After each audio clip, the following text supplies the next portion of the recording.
நல்லா இருக்கிறீங்களா எல்லாரும்? Praise the Lord. சரி, இது பிரசங்கம் கிடையாது, இது பைபிள் ஸ்டடி. கொஞ்சம் ஒரு வித்தியாசமா பண்ண போறேன்.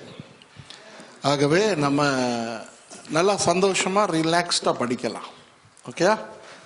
நீங்க இதை யூடியூப்ல ஏற்ற மாட்டீங்களே? ஏற்றுவீங்களா? ஐயோ, ஆமாம். அப்போ யூடியூப்ல ஏற்றுனா அங்கே கேட்குறவங்களுக்கு அது எந்த பிரச்சனை இல்லை. இது நான் இவங்களுக்கு பேசுறது. அப்போ யூடியூப்ல கேட்குறவங்களுக்கு நான் சொல்கிறேன், இதை எடிட் பண்ணாமல் போடுங்க. யூடியூப்ல கேட்குறவங்களுக்கு நான் சொல்கிறேன், இது சுவிட்சர்லாண்டில் இருக்கிற பாஸ்டர் அருட்சனுடைய சபைக்கு நான் தனிப்பட்ட ரீதியாக வழங்குற ஒரு ஆலோசனை செய்தி. அப்போ அதை ஓசியில் பார்க்குறவங்க பார்த்து அதில் ஏதாவது ஆசீர்வாதம் பெற்றுக்கொள்ள முடிஞ்சா சந்தோஷம். அதில் ஏதாவது நான் பேசுறது பிடிக்கலன்னு சொன்னால் பேசாமல் ஆஃப் பண்ணிட்டு போகணுமே, இல்லாட்டி வேறொரு சேனலுக்கு போகணுமே ஒழிய சும்மா எனக்கு கமெண்ட் அடிச்சுக்கிட்டு இவர் இப்படி பேசுவார் அப்படின்னா சொல்லக்கூடாது. அது யூடியூப்காரங்களுக்கு எனக்குதா. சில பேருக்கு இந்த வியாதி இருக்குது. நான் எங்கட சர்ச்சுக்கு பண்ணும்போது லட்சக்கணக்கு, ஆயிரக்கணக்கையும் தாண்டி லட்சக்கணக்கான மக்கள் எங்களுடைய செய்திகள் மூலமா ஆசீர்வதிக்கப்படுறாங்க உலகத்துல. ஆயிரக்கணக்கு இல்லை, இப்ப லட்சக்கணக்கு தாண்டியாச்சு. அப்ப அந்த லட்சக்கணக்கான மக்கள்ல அநேகம் பேர் வேற மதங்கள்ல இருந்து ரட்சிக்கப்பட்டாங்க எங்களுடைய செய்திகள் மூலமா. ஊழியத்தை விட்டுட்டு போனவங்க ஊழியத்துக்கு மேல வந்து ஒப்பு கொடுத்தாங்க. டிவோர்ஸ் பண்ண, விவாகரத்து பண்றதுக்கு இருந்த குடும்பங்கள், ஏன் விவாகரத்து பண்ணின புருஷன் பொஞ்சாதிமார் கூட திரும்ப இணைஞ்சாங்க. பின்வாங்கி தேவன் வேணான்னு வேற மதத்துக்கு போனவங்க திரும்ப ஆண்டவர்கிட்ட கதறிக்கிட்டு வந்தாங்க.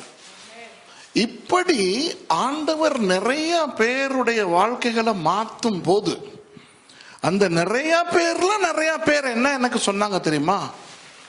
பாஸ்டர் சுரேஷ், நீங்க பேசுனது எங்க வீட்டுக்கு வந்து எங்களை கிழிச்ச மாதிரி இருந்தது. எங்க வீட்டுக்கு வந்து நடு வீட்டுல உட்கார்ந்து எங்களை கிளின்னு கிழிச்ச மாதிரி இருந்தது. அந்த நீங்க பாவிச்ச சொற்பிரயோகம் எங்களை குத்துச்சு. அப்படி உணர்ந்து கண்ணீரோட மனம் திரும்பணும். இப்ப ஒரு வீட்டுக்கு, இப்ப நான் உங்க வீட்டுக்கு வந்தா நான் வந்தோன்னே உங்கள் வீட்டுக்கு நான் வந்ததை குறித்து சந்தோஷப்படுகிறேன் அப்படின்னு நான் பேசுவேனா? நீங்க பாஸ்டர் டீ குடிக்கிறீங்களா, காஃபி குடி? நான் இப்பொழுது தேநீர் அருந்த விரும்புகிறேன், ஓரளவு பால் இட்டு கொஞ்சம் சீனியோடு அதை தந்தால் நலமாய் இருக்கும். இப்படியா பேசுவேன் உங்க வீட்டுக்கு வந்தா? இல்லை தானே? இந்த இப்ப பேசுற மாதிரி தானே பேசுவேன். அதனாலதான் இன்னைக்கு இந்த மாதிரி பேசுறேன் நான். ஓகேயா? வேதத்துல இருந்து நாம் பார்க்க அப்படியெல்லாம் பேசுனா அது பிரசங்கம். இன்னைக்கு நான் பிரசங்கம் பண்ண வரல. பாவம், நீங்கெல்லாம் ரொம்ப ஃபாஸ்டிங்கா இருக்கிறீங்க. நானும் உபவாசத்தை ஒரு 10:15 ஆரம்பிச்சேன். என்ன சிரிக்கிறீங்க? இப்போ ஒரு இன்டர்வல் எடுத்தேன், ஒரு காஃபி குடிச்சேன். 10:15 இருந்து உபவாசம். 10:15 முதல்ல என்ன செஞ்சேன்னு நீங்க கேட்க கூடாது. அது உபவாசம் இல்லை. அந்த நேரத்தில் அந்த சுவிட்சர்லாண்டு என்ன பான், அது ரோலா என்ன சுவிஸ், நீங்க கொடுத்த அந்த பான் நான் சாப்பிட்டேன். ஆசை ஷோ என்ன ஷொப்புன்னு ஒரு பானுக்கே பேரா? அங்க எங்கட ஊர்ல பான் வாங்குற இடத்துக்கு தான் ஷொப்பும், இங்க பானுக்கே ஷொப். நல்லா முழுங்கி. ஆனா நேத்து மாதிரி 2 முட்டை சாப்பிடல சார், 1 தான் சாப்பிட்டேன். ஸோ அவ்வளவு பெரிய பாவமும் செய்யலை. இப்ப நீங்க எல்லாம் பாவம் உபவாசம் இருந்துட்டு வந்திருக்கிறீங்க. எத்தனை பேர் கள்ளத்தனமா தின்னுட்டு வந்திருக்கீங்களோ தெரியாது. எனிவே, இப்ப நான் என்ன பேசுறேன், வரும்போது இந்த மனசுக்கு பட்டதை நான் பேச போறேன். இப்ப மனசுக்கு பட்டது ஆவியானவர் பட வச்சாரா? ஆவியானவருடைய ஏவுதல்ல நான் பேசுறேன்னா எனக்கு தெரியாது. நான் துணிஞ்சு ஆமா ஆவியானவருடைய ஏவல்ல பேசுறேன்னு நான் சொல்றதுக்கு பயம். ஒருவேளை ஆவியானவர் இல்லைன்னா. ஆனா நான் ஆண்டவர்கிட்ட சொன்ன ஒரே ஒரு விஷயம், மனசுக்கு படுது நான் தான் இதை பேசுறதுக்கு நான் பேசுறேன். அது உங்களோட நீங்க சொல்லியோ இல்லையோ ப்ளீஸ் அதை சீரியஸா எடுக்காம இதை எல்லாருக்கும் ஆசீர்வாதமாக்கி, இந்த சபைக்கு ஆசீர்வாதமாக்கி கொடுங்கன்னு ப்ரே பண்ணிட்டேன். இப்ப என் ஜெபத்தை இன்னைக்கு ஆண்டவர் கேட்கறதுக்கு காரணம் நான் இல்லை, நீங்க. விளங்குதா? நான் நல்லவனால இன்னைக்கு ஆண்டவர் என்கிட்ட கேட்க போறது இல்லை. எந்த தகுதி இன்னைக்கு செல்லுபடியாகாது. இது உங்களுடைய ஆராதனை, இது உங்களுடைய ஒரு கூட்டம், உங்களோட ஆவியானவர் பேச வந்திருக்கிறார். ஆகவே ஆண்டவர் பயன்படுத்துகிற கழுதை நல்ல கழுதையா, கெட்ட கழுதையா, கோவேரி கழுதையா, கீழ்ப்படுகிற கழுதையா, பின்னால உதைக்கிற கழுதையா, அது இங்கே அவசியம் இல்லை. ஓகேயா? ஒரு நிமிஷம் கண்களை மூடுங்க. சர்வ வல்லமையுள்ள ஆண்டவரே, இதோ இந்த ஒரு மணி நேரத்தை உங்கள் பாதத்துக்கு அர்ப்பணிக்கிறேன். இந்த சபைக்கு, இந்த ஊழியருக்கு, அவருடைய குடும்பத்துக்கு, இந்த சபையினுடைய அனைத்து விசுவாசிகளுக்கு, அவர்களுடைய குடும்பங்களுக்கு, விசேஷமாக இன்று இங்கு இருக்கின்ற ஒவ்வொருவருக்கும் நீங்கள் பேசும்படி ஜெபிக்கிறேன். என்று பேசுகின்ற விடயங்களில் ஏதாவது அம்சங்கள் இவர்களுக்கு பொருந்துமானால் ஆவியானவர் அதை அவர்களுக்கு உணர்த்தி காட்டி நீங்கள் இடைப்படும்படி நான் ஜெபிக்கிறேன். இந்த முழு நேரத்தையும் உங்கள் பாதத்துக்கு அர்ப்பணித்து நாங்கள் அனைவரும் சிறுகவும் நீங்கள் ஒருவரே பெருகவும் வேண்டும் என்று இயேசுவின் நாமத்திலே வேண்டிக் கொள்கிறோம் பிதாவே, ஆமென். இப்ப இந்த சபை தொடங்கி கிட்டத்தட்ட 6 வருஷம் ஆகுது. இந்த மாசம் 11ஆம் தேதி 12ஆம் தேதி, ஆமா 12ஆம் தேதி உங்களுக்கு 6 வருஷம் ஆகுது. அப்ப இப்ப நான் உங்களுக்கு பேச போறது என்னன்னா, இந்த கடந்த 6 வருஷம் நீங்க எப்படி வந்தீங்கிறத பத்தி அல்ல, இனி நீங்க எப்படி வாழ போறீங்க. ஒரு சபையா, தனிப்பட்ட ரீதியா இல்ல, இது குடும்ப ஆலோசனையோ திருமண ஆலோசனையோ கிடையாது. ஒரு சபையா நீங்க எப்படி செயல்பட போறீங்கிறத தான் நான் பேச போறேன். புரியுதோ? அப்ப நான் இன்ஃபேக்ட் நான் பாஸ்டர் அருட்சனுக்கும் பேசுவேன், அவருடைய மனைவிக்கும் பேசுவேன், விசுவாசிகள் உங்க எல்லாரோடையும் பேசுவேன், ஆர்கன் வாசிச்ச தங்கச்சியோட பேசுவேன், ஆராதனை நடத்துகிற பிரதர் ஆபிரஹாமுக்கும் பேசுவேன், இந்த பாடுற சிஸ்டர்ஸ் மகள்மாருக்கும் பேசுவேன், எனக்கு காஃபி கொடுத்த பிரதருக்கும் பேசுவேன். சரியா? எல்லாருக்கும் நான் பேச போறேன். ஆகவே நீங்க உங்களுடைய காதுகளை திறந்துக்கிறங்க. ஆனா நான் எப்படி பேச போறேன்னா, என்னையும் கர்மேல் பர்வத சபையையும் அடிப்படையா வச்சு பேச போறேன். பவுல் அடியார் நிறைய பலவீனங்கள் உள்ளவர். நீங்க ரோமர் புத்தகத்தை பார்த்தீங்கன்னா 5-7 வரைக்கும் அந்த அதிகாரங்களை அவரை பார்க்க பாவமா இருக்கும். அவரு புலம்புறாரு. ஒரு சந்தர்ப்பத்தில் அவர் என்ன தெரியுமா சொல்றாரு? நான் விரும்பாததையே செய்கிறேன், நான் விரும்பினதை செய்ய முடியவில்லை. அப்போ எனக்குள்ளே ஒரு பெரிய போராட்டம் இருக்கிறது என்று காணுகிறேன். புலம்புறாரு. கடைசியில் அவர் தன்னை பத்தி என்ன சொல்றாரு தெரியுமா? நிர்பந்தமான மனுஷன் நான். இன்னைக்கு ஊழியம் செய்யற பெரிய பெரிய ஊழியக்காரர்கள் பவுல் அடியார் சொல்ற மாதிரி நிர்பந்தமான மனுஷன் நான் சொல்ற நிலைமைக்கு வந்தாங்கன்னா கிறிஸ்தவமும் ஊழியமும் எங்கேயோ போயிடும். இப்ப என்ன நடக்குது தெரியுமா?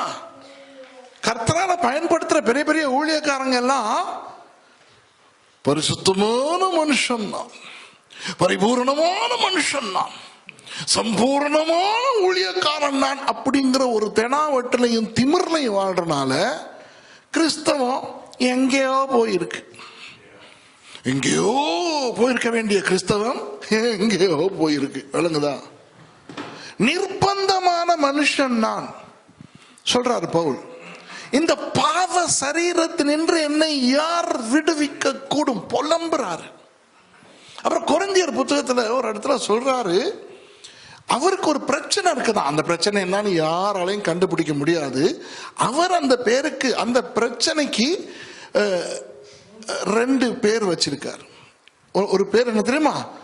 மாம்சத்தில் ஒரு முள். முதலாவது பேர் என்னது? மாம்சத்தில் ஒரு முள். உங்களுக்கு யாருக்காவது முள்ளு குத்தி இருந்தா தெரியும் இந்த கதை.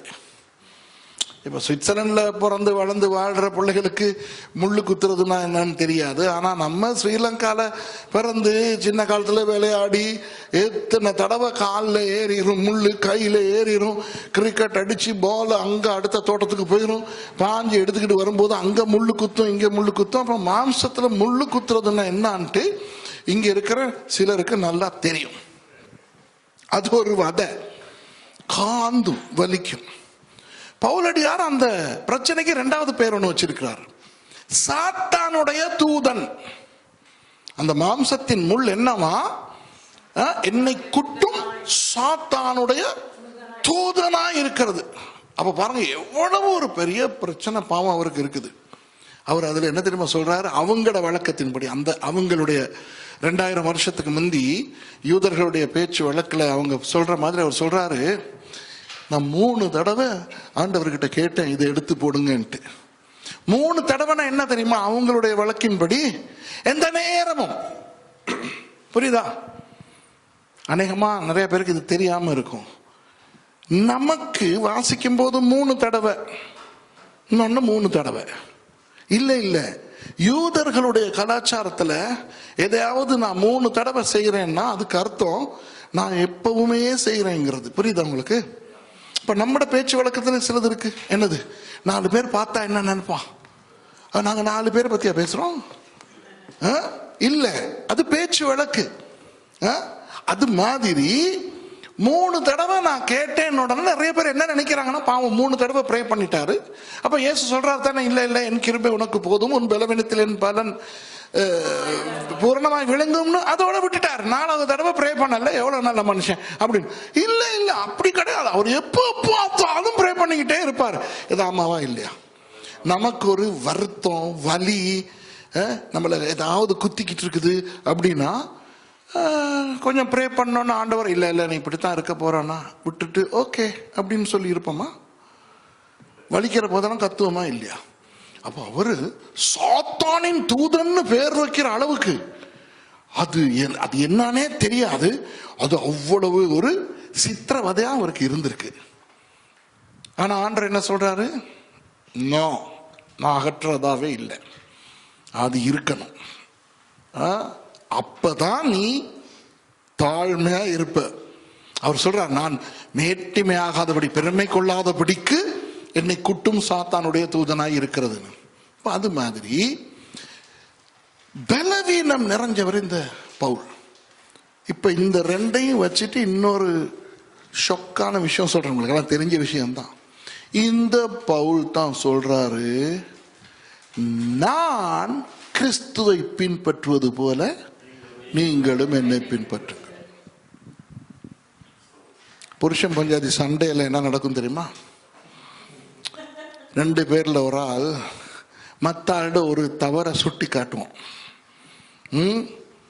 நீ இப்படி செய்யற, அது கூட முதல்ல நீங்க திருந்திட்டு வாங்க என்னைய திருத்துறதுக்கு சொல்றமா இல்லையா? அநேகமா இங்க இருக்கிற புருஷன் பஞ்சாதி மாதிரி அப்படி இல்லை. நான் வேற ஆக்களையும் என்னையும் சொல்றேன். எனக்கு தான் சில நேரம் நானும் சொல்றது, சில நேரம் மேர்சி எனக்கு சொல்லும், இங்கே நீங்க ரொம்ப நேரம் லேப்டாப்ல உட்காந்துருக்கீங்க, ஏதாவது ஒன்று சொல்லும் தானே. நான் உண்மையிலே ஒஃபிஷியல் வேலை தான் லேப்டாப்ல செய்யறது, இருந்துட்டு ஒரு தான் ஏதாவது எனக்கு ஆசையானது செய்யறது. ஒஃபிஷியலா வேலை செஞ்சுக்கிட்டு இருக்கும் போது அதை அப்படி சொன்னா எனக்கு கடுப்பாகும். அப்போ நான் சொல்றேன், முதல்ல நீ லேப்டாப்பை விட்டு கொடு, அப்புறமா எனக்கு சொல்றதுக்கு. அப்ப எனக்கு உணர்த்தப்படும், அடே நீ செய்யறது பிள்ளைன்னு. ஆனா உணர்த்தப்படுறத நான் மேசிக்கு காட்டிக்கிற மாட்டேன். காட்டிக்கிட்டா நான் தோத்து. அதனால பிளீஸ் அவகிட்ட நாளைக்கு சொல்லிடாதீங்க இப்படி சொன்னேன்ட்டு. சில நேரம் அவனும் அப்படிதான், நான் அவளுக்கு ஏதாவது சொல்லுவேன், இங்க நீ இப்படி பண்ணக்கூடாது இப்படி பண்ணக்கூடாதுன்னா முதல்ல நீங்க பண்ணுங்க. இது நமக்கு நடக்குதா இல்லையா? இப்ப பவுல் அடியார், நான் கிறிஸ்துவை பின்பற்றுவது போல நீங்கள் என்னை பின்பற்றுங்கன்னு சொல்லும் போது, நம்ம மாதிரி ஆளுக இருந்ததுதான் என்ன சொல்லியிருப்போம்? முதல்ல மாம்சத்தின் முள்ள சோர்ட் அவுட் பண்ணிக்கிட்டு எங்க கிட்ட வா, நீரே புலம்புறீர் நிர்பந்தமான மனுஷன் நான், அப்ப நாங்க நிர்பந்தமான மனுஷனை ஃபாலோ பண்ணி வரவா கேட்போமா இல்லையா? இப்ப இதை எதுக்கு நான் சொல்ல வரேன்னா, இப்ப நான் என்னுடைய சில விஷயங்களை போட்டு தானே பேச போறேன். மவுண்ட் கார்மெல் சர்ச் சில விஷயங்களை தானே போட்டு பேச போறேன். அப்ப நான் செய்யற சில விஷயங்களை நீங்க செஞ்சா நல்லா இருக்கும்னு சொல்ல வந்திருக்கேன். எங்கட மவுண்ட் கார்மெல் சர்ச் செய்யற சில விஷயங்களை உங்க சர்ச்சா செய்தீங்கன்னா நீங்க ஆசீர்வாதமா இருப்பீங்கன்னு சொல்ல வந்திருக்கேன். அதுக்காக நான் பரிபூர்ணமான ஒரு ஊழியக்காரன் அல்ல, பலவீனமானவன் அல்ல அல்ல. விளங்குதா உங்களுக்கு? எங்கட சர்ச் ஒரு பிரச்சனையும் இல்லாத, ஒரு குளறுபடி இல்லாத ஒரு பெர்ஃபெக்ட் சர்ச் அல்ல. அதுதான் சொல்ல வரேன். இங்கேயும் நிறைய விஷயம் இன்னும் இடிச்சுக்கிட்டு தான் இருக்குது. 38.5 வருஷம் பாஸ்டரா இருக்கிறேன். February 10, 1986 ஃபுல் டைம் பாஸ்டர் ஆனேன். ஆனா இன்னைக்கும் நான் திருந்த வேண்டிய நிறைய விஷயம் இருக்கு. இன்னும் எனக்கு தெரியாம எனக்குள்ள என்னென்ன பலவீனம் இருக்கும், இன்னும் இனி வரும் நாட்கள் ஆண்டவர் காட்டுறதுக்கு என்னென்ன இருக்கோ யாரு கண்டா. அதே மாதிரி மவுண்ட் கார்மெல் சர்ச்சை நீங்க எடுத்தீங்கன்னா அது வெறும் 25 வயசு சர்ச் தான். 99 ஜனவரி 3ஆம் தேதி தொடங்கின சர்ச். 25 வயசு தான் அந்த சர்ச்சுக்கு ஆகுது. அப்போ எங்களுக்கு ஒன்றும் பெரிய முதிர்ச்சியோ பெரிய அனுபவமோ அல்லது ஒரு பெரிய ஒரு பரிபூரணத்துவமோ இல்லை. ஆனா ஒரு விஷயம், பாஸ்டர் அருட்சனை விட பல வருஷங்கள் முன்னாலேயே நான் ட்ரக்குக்கு வந்திருக்கிறேன். ஆமாவா இல்லையா?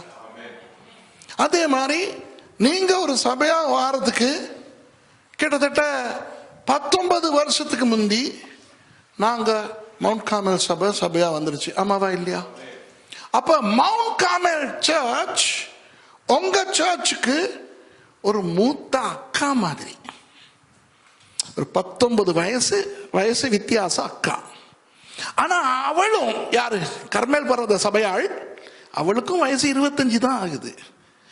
அவளை பார்த்து 50 வயசு நிறைஞ்ச சர்ச் சொல்லி கொடுக்கறதுக்கு நிறைய விஷயம் இருக்கு.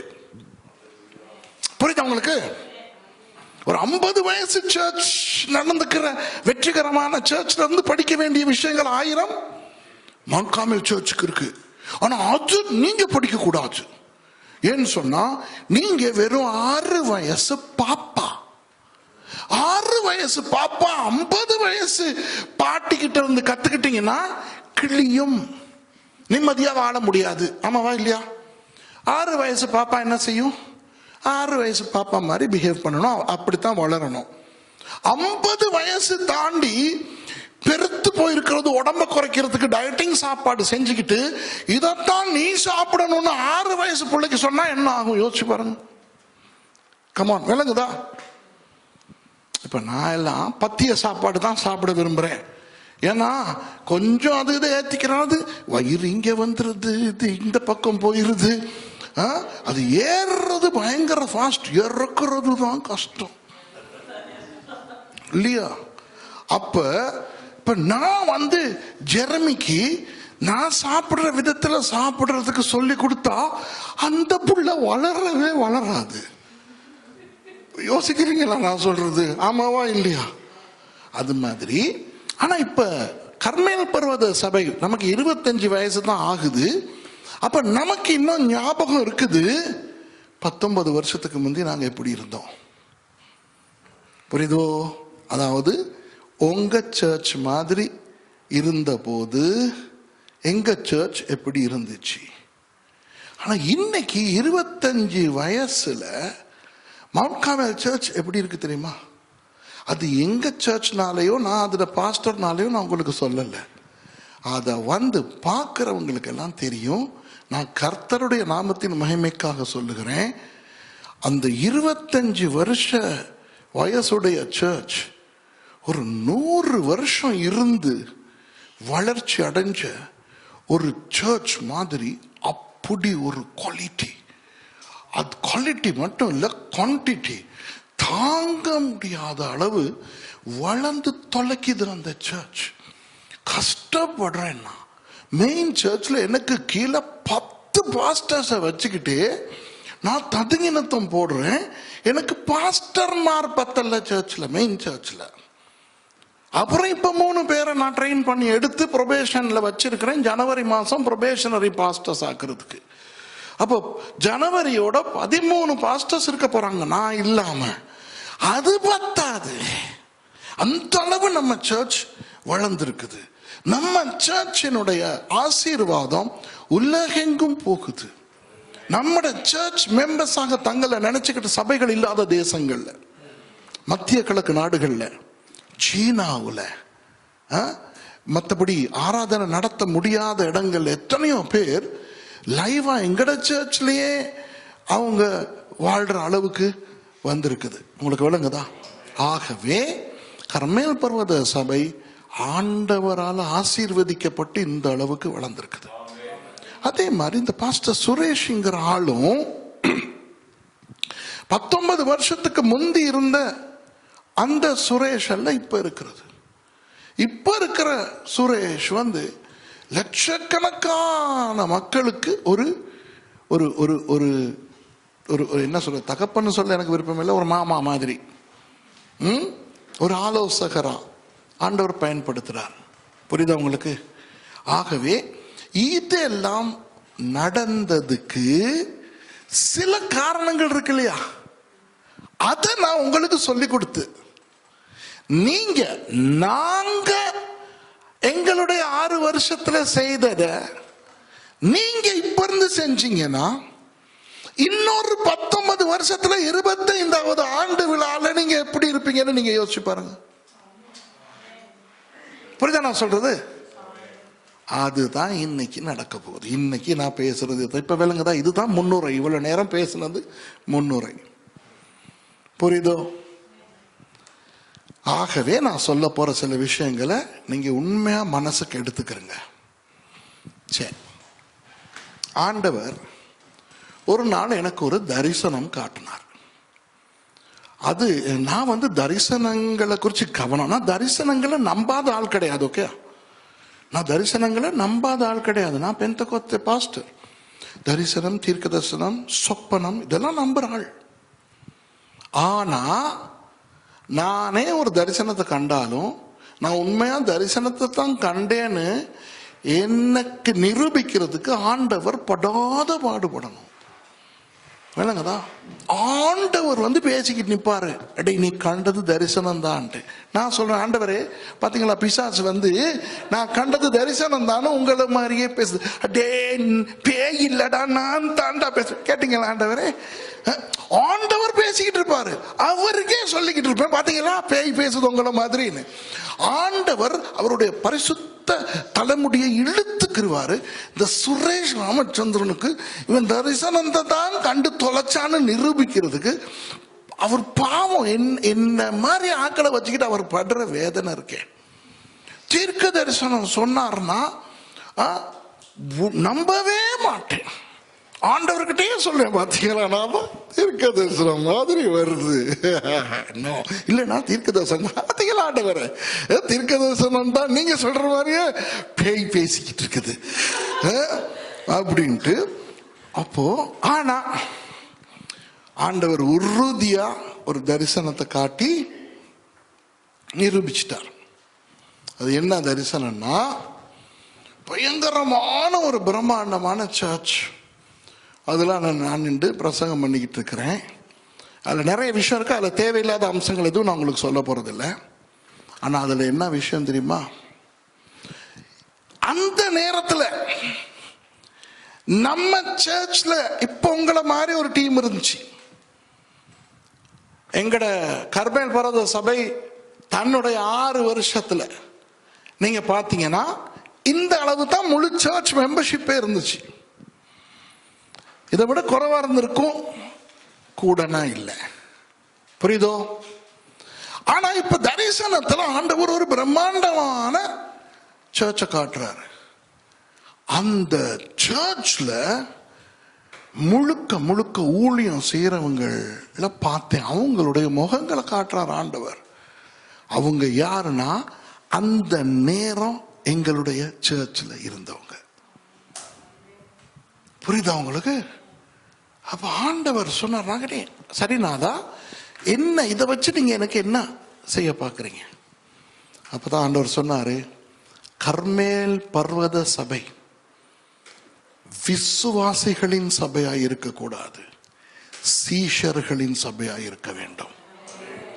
விசுவாசிகளின் சபையாய் இருக்கக்கூடாது, ஊழியர்களின் சபையாய் இருக்க வேண்டும்.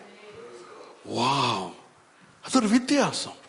அதுக்கெல்லாம் முந்தி நான் 97க்கும் 99க்கும் இடையில 2 வருஷம் நான் ஆண்டவரோட போராடவே இல்லை. ஆண்டவர் என்னோட போராடினார். என்னது?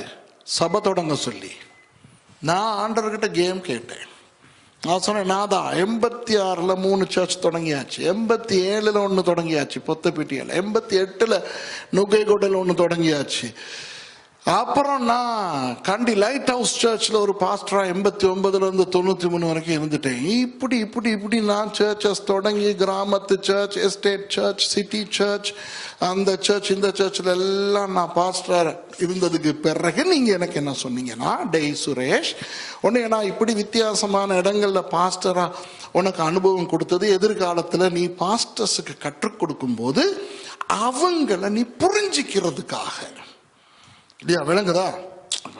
தலைவலியும் காய்ச்சலும் அவனுக்கு வந்தா தானே தெரியும். அப்ப நீ ஒரு கிராமத்துல போய் ஒரு சர்ச்சை தொடங்கினா தான் கிராமத்துல சர்ச் தொடங்கி ஊழியம் செய்யறவனுடைய பிரச்சனைகள் கஷ்டங்கள் எல்லாம் புரியும். அதே மாதிரி ஒரு நகரத்து சர்ச்சில் நீ பாஸ்டரா இருந்தா தான் ஒரு அர்பன் சர்ச் ஊழியக்காரனுடைய பிரச்சனை தெரியும். அதனால உன்னை நான் பயன்படுத்தினேன். இனி நீ சர்ச் பாஸ்டர் அல்ல, நீ பாஸ்டர்மாருக்கு பாஸ்டர், நீ பாஸ்டர்களை உருவாக்குறவன்னு சொல்லி தான் ஆண்டவரே நீங்க என்னைய அந்த லெவலுக்கு கொண்டாந்து திரும்ப ஸ்ரீலங்காவுக்கு எங்களை கொண்டு போய் பைபிள் காலேஜ் தொடங்க வச்சுட்டீங்க. நானும் தொடங்கி இருக்கிறேன். அப்ப இப்போ 97ஆம் ஆண்டு ஆண்டவர் எனக்கு சொல்றாரு, நீ சபை தொடங்குன்ட்டு. நான் கொஞ்ச நாள் நம்பவே இல்லை. ஆண்டவருக்கு சொல்லிக்கிட்டு இருந்தேன், பாத்தீங்களா ஆண்டவரே, பிசாசேனைய சபை தொடங்க சொல்லுது அப்படின்னு ரொம்ப போராடிக்கிட்டு இருந்தேன். ஆண்டவர் கடைசியில் நிரூபிச்சுட்டாருன்னு வைங்களே. நிரூபிச்ச போது நான் கடைசி ஆண்டவர்கிட்ட இப்படி ஒரு கேள்வி கேட்டேன், இது உங்களுக்கு நம்ப கஷ்டமா இருக்கும், விருப்பம்னா நம்புங்க, நம்பாட்டி விட்டுருங்க, ஆனா இதுதான் உண்மை, நான் முன்னால பலிபீடத்துக்கிட்ட நின்று நான் சொல்றேன் இயேசுவின் நாமத்துல. ஆண்டவர்கிட்ட சொன்னேன், ஆண்டவரே ஏன் நான் ஒரு சர்ச் தொடங்கணும்? நீங்க தான் எல்லாத்தையும் நிறுத்திட்டீங்களே, என்னை இப்ப பாஸ்டர்ஸ் உருவாக்குறவனா தானே மாத்தி இருக்கிறீங்க. அப்போ ஆண்டவர் என்கிட்ட சொன்னார் ஒரு விஷயம், எல்லா என்னுடைய சபைகளும் என்னுடைய சபைகள் தான். நல்லா கேட்டுக்கிறேங்க, எல்லா சபைகளும். நான் சில பேர்கள் சொல்ல, ஆண்டவர் இந்த சர்ச் இருக்கு, இந்த சர்ச் இருக்குது, இந்த சர்ச் இருக்குது, அப்ப நான் ஏன் தொடங்கணும்னதுக்கு சொன்னேன், அந்த சர்ச் எல்லாம் என்னுடைய சர்ச்சஸ், என்னுடைய பிரசனம் அங்கெல்லாம் இருக்கு. நான் தான் அந்த சபைகளுடைய தலை, அவங்க எல்லாம் என்னுடைய மனவாட்டி தான். ஆனால் எனக்கு ஒரு ஆசை. என்ன ஆசை? எனக்கேத்த விதத்துல ஒரு ஆராதனை வாரத்துக்கு ஒருக்கா நடந்தா நான் என்ஜாய் பண்றதுக்கு, என்னுடைய சபையில என்ஜாய் பண்றதுக்கு எனக்கு ஒரு சபை வேணும். உங்களுக்கு அது வேணுங்கதா? நல்லா புரியுதா? அதாவது வேற சபைகளை ஆண்டவர் கீழே போடல, ஆனா அவர் என்ன சொல்றாருன்னா, எனக்குன்னு சில ஆசைகள் இருக்கு, வசனத்தின் மூலமாவே நான் உனக்கு காட்டுவேன் சுரேஷ், அதுக்கு ஏத்த மாதிரியான ஒரு சபை எனக்கு வேணும் அப்படின்னு. அப்ப நான் கேட்டேன், எப்படிப்பட்ட சபைனா தான், என்ன என்ன என்ன சொல்றீங்க? நிறைய விஷயம் சொன்னாரு. அவர் சொன்ன விஷயங்கள் எல்லாம் ஒரு பெரிய சிஆர் புக்ல எழுதினேன். எழுதி என் ஆபீஸ் உட்கார்ந்து அதை பார்த்து சிரிச்சு சிரிச்சு சிரிச்சு சொன்னேன், நாதா இப்படி ஒரு சர்ச் தொடங்கவும் முடியாது, நடத்தவும் முடியாது, நீங்களே மறுபடியும் மனுஷனா நீங்களே ஒரு சபை தொடங்கினாலும் இப்படி ஒரு சர்ச் நடத்த முடியாது நாதா அப்படின்னு ஆண்டவருக்கு நான் சொல்லி கொடுத்தேன். அப்பதான் ஆண்டவர் சொன்னாரு, முடியாததை செய்விக்கிறவர் நான், நீ கீழ்ப்படி, நான் செய்யறேன்ட்டு. அது 1-2 விஷயம் சொல்லட்டுமா? நான் இப்ப 1-2 விஷயம் சொல்றேன், யோசிங்க, இப்படி ஒரு சர்ச் நடத்த முடியுமான்னு. 1-2 விஷயம் நான் சொல்றேன். இப்படி ஒரு சர்ச் நடத்த முடியுமான்ட்டு. சபை தொடங்குற டைம் இருக்குல்ல, அந்த டைமுக்கு ஒரு நிமிஷம் பிந்தி கூட யாரும் வரக்கூடாது, வந்தா விரட்டிடணும். முடியுமா அப்படி ஒரு சர்ச் நடத்த?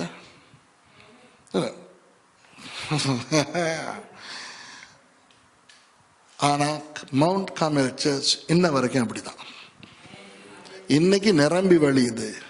9:30 மணிக்கு கேட் மூடுபட்டுரும். 9:30 மணிக்கு பிறகு யாரு வந்தாலும், அது புது ஆத்மாவா இருக்கட்டும் பழைய ஆத்மாவா இருக்கட்டும், உள்ள வர முடியாது. ஏன் ஆண்டவர் என்கிட்ட சொன்னார் தெரியுமா? நான் ராஜாவா வர விரும்புறேன்டா. ராஜா கடைசியா தான் வருவாரு. அவர் சர்வ வியாபகர், அவர் எல்லா இடத்துலயும் இருக்கிறார், அது வேற. புரியுதா? அவர் எல்லா இடத்துலயும் இருக்கிறார், அவர் சர்வ வியாபகர், அவர் வர தேவையில்லை. ஆனா வர்றேன்னு அவர் சொல்றது அவருடைய அந்த அந்த பிரவேசம். அப்ப ஞாயிறு ஆராதனையின் போது அவர் ராஜாவா இருக்கிறார். அப்ப ராஜா வரத்துக்கு முதல்ல எல்லாரும் வந்துருவாங்க, மந்திரிமார் சேவகர்கள் எல்லாம் வந்துருவாங்க. எல்லாம் வந்து ராஜாவுக்காக வெயிட் பண்ணிக்கிட்டு இருக்கும் போது திடீர்னு ஒரு சத்தம் வரும் அங்க இருந்து, ராஜாதி ராஜ ராஜமார்த்தாண்ட ராஜ கம்பீர ராஜ குலோத்துங்க ராஜ குலசேகர இயேசு கிறிஸ்து வரார். பராக் பராக் பராக், பராக்னு சொன்னா பிரசன்னம் தருகிறார் அப்படின்னு சொன்னா எல்லாரும் எழுப்பி நின்றுவாங்க. ராஜா அப்படி வீறு நடை போட்டு வந்து அப்படி அவர் வந்து சிங்காசனத்திலே அமர்ந்துட்டு இப்படி இப்படின்னு தான் எல்லாரும் உட்காருவாங்க. ஆண்டவர் என்கிட்ட சொன்னது என்னன்னா, அவர் சொன்னது டீசெண்டா சொன்னாரு, நான் என் ஸ்டைல்ல இன்டீசெண்டா சொல்றேன். நான் வந்து சிங்காசனத்தில் உட்கார்ந்துருப்பேன்டா, அப்புறம் தான் ஆர்கன் வாசிக்கிறவன் உள்ள வருவான், வந்து என்னைய தாண்டி ஆர்கனுக்கு போவான். அப்புறம் தான் லீட் பண்றவன் அங்கே என்னமாவது சொரிஞ்சிக்கிட்டு இருப்பான். அந்த பக்கம் திரும்பி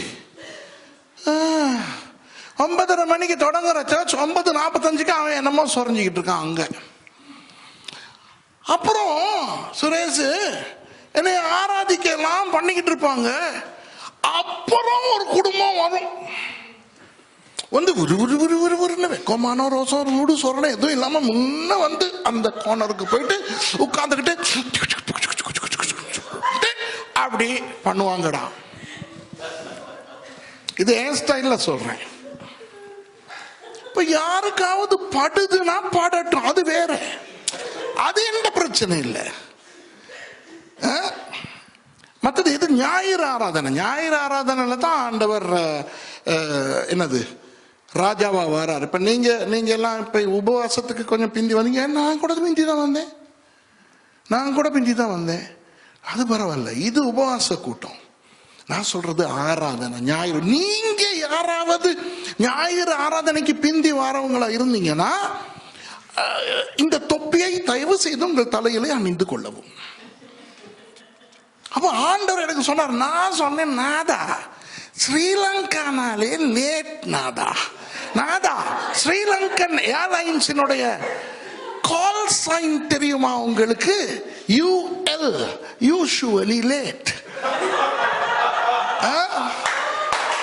நம்மட கால் சைனுக்கே தீர்க்க தரிசனமா ஆயாட்டா வச்சது.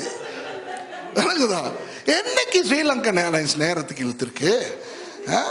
அப்படிப்பட்ட ஒரு தேசத்துல இப்ப நீங்க நாதான் இத ஒரு ஒரு சுவிட்சர்லாந்து மாதிரி, லக்சம்பர்க் மாதிரி, ஐரோப்பாவில் பல நாடுகள் இப்ப இங்க எல்லாம் இந்த ட்ரெயின் ஸ்டேஷனுக்கோ போயிட்டு 9:18 ட்ரெயின் இழுக்குதுன்னா 9:18 இழுத்துருவான்.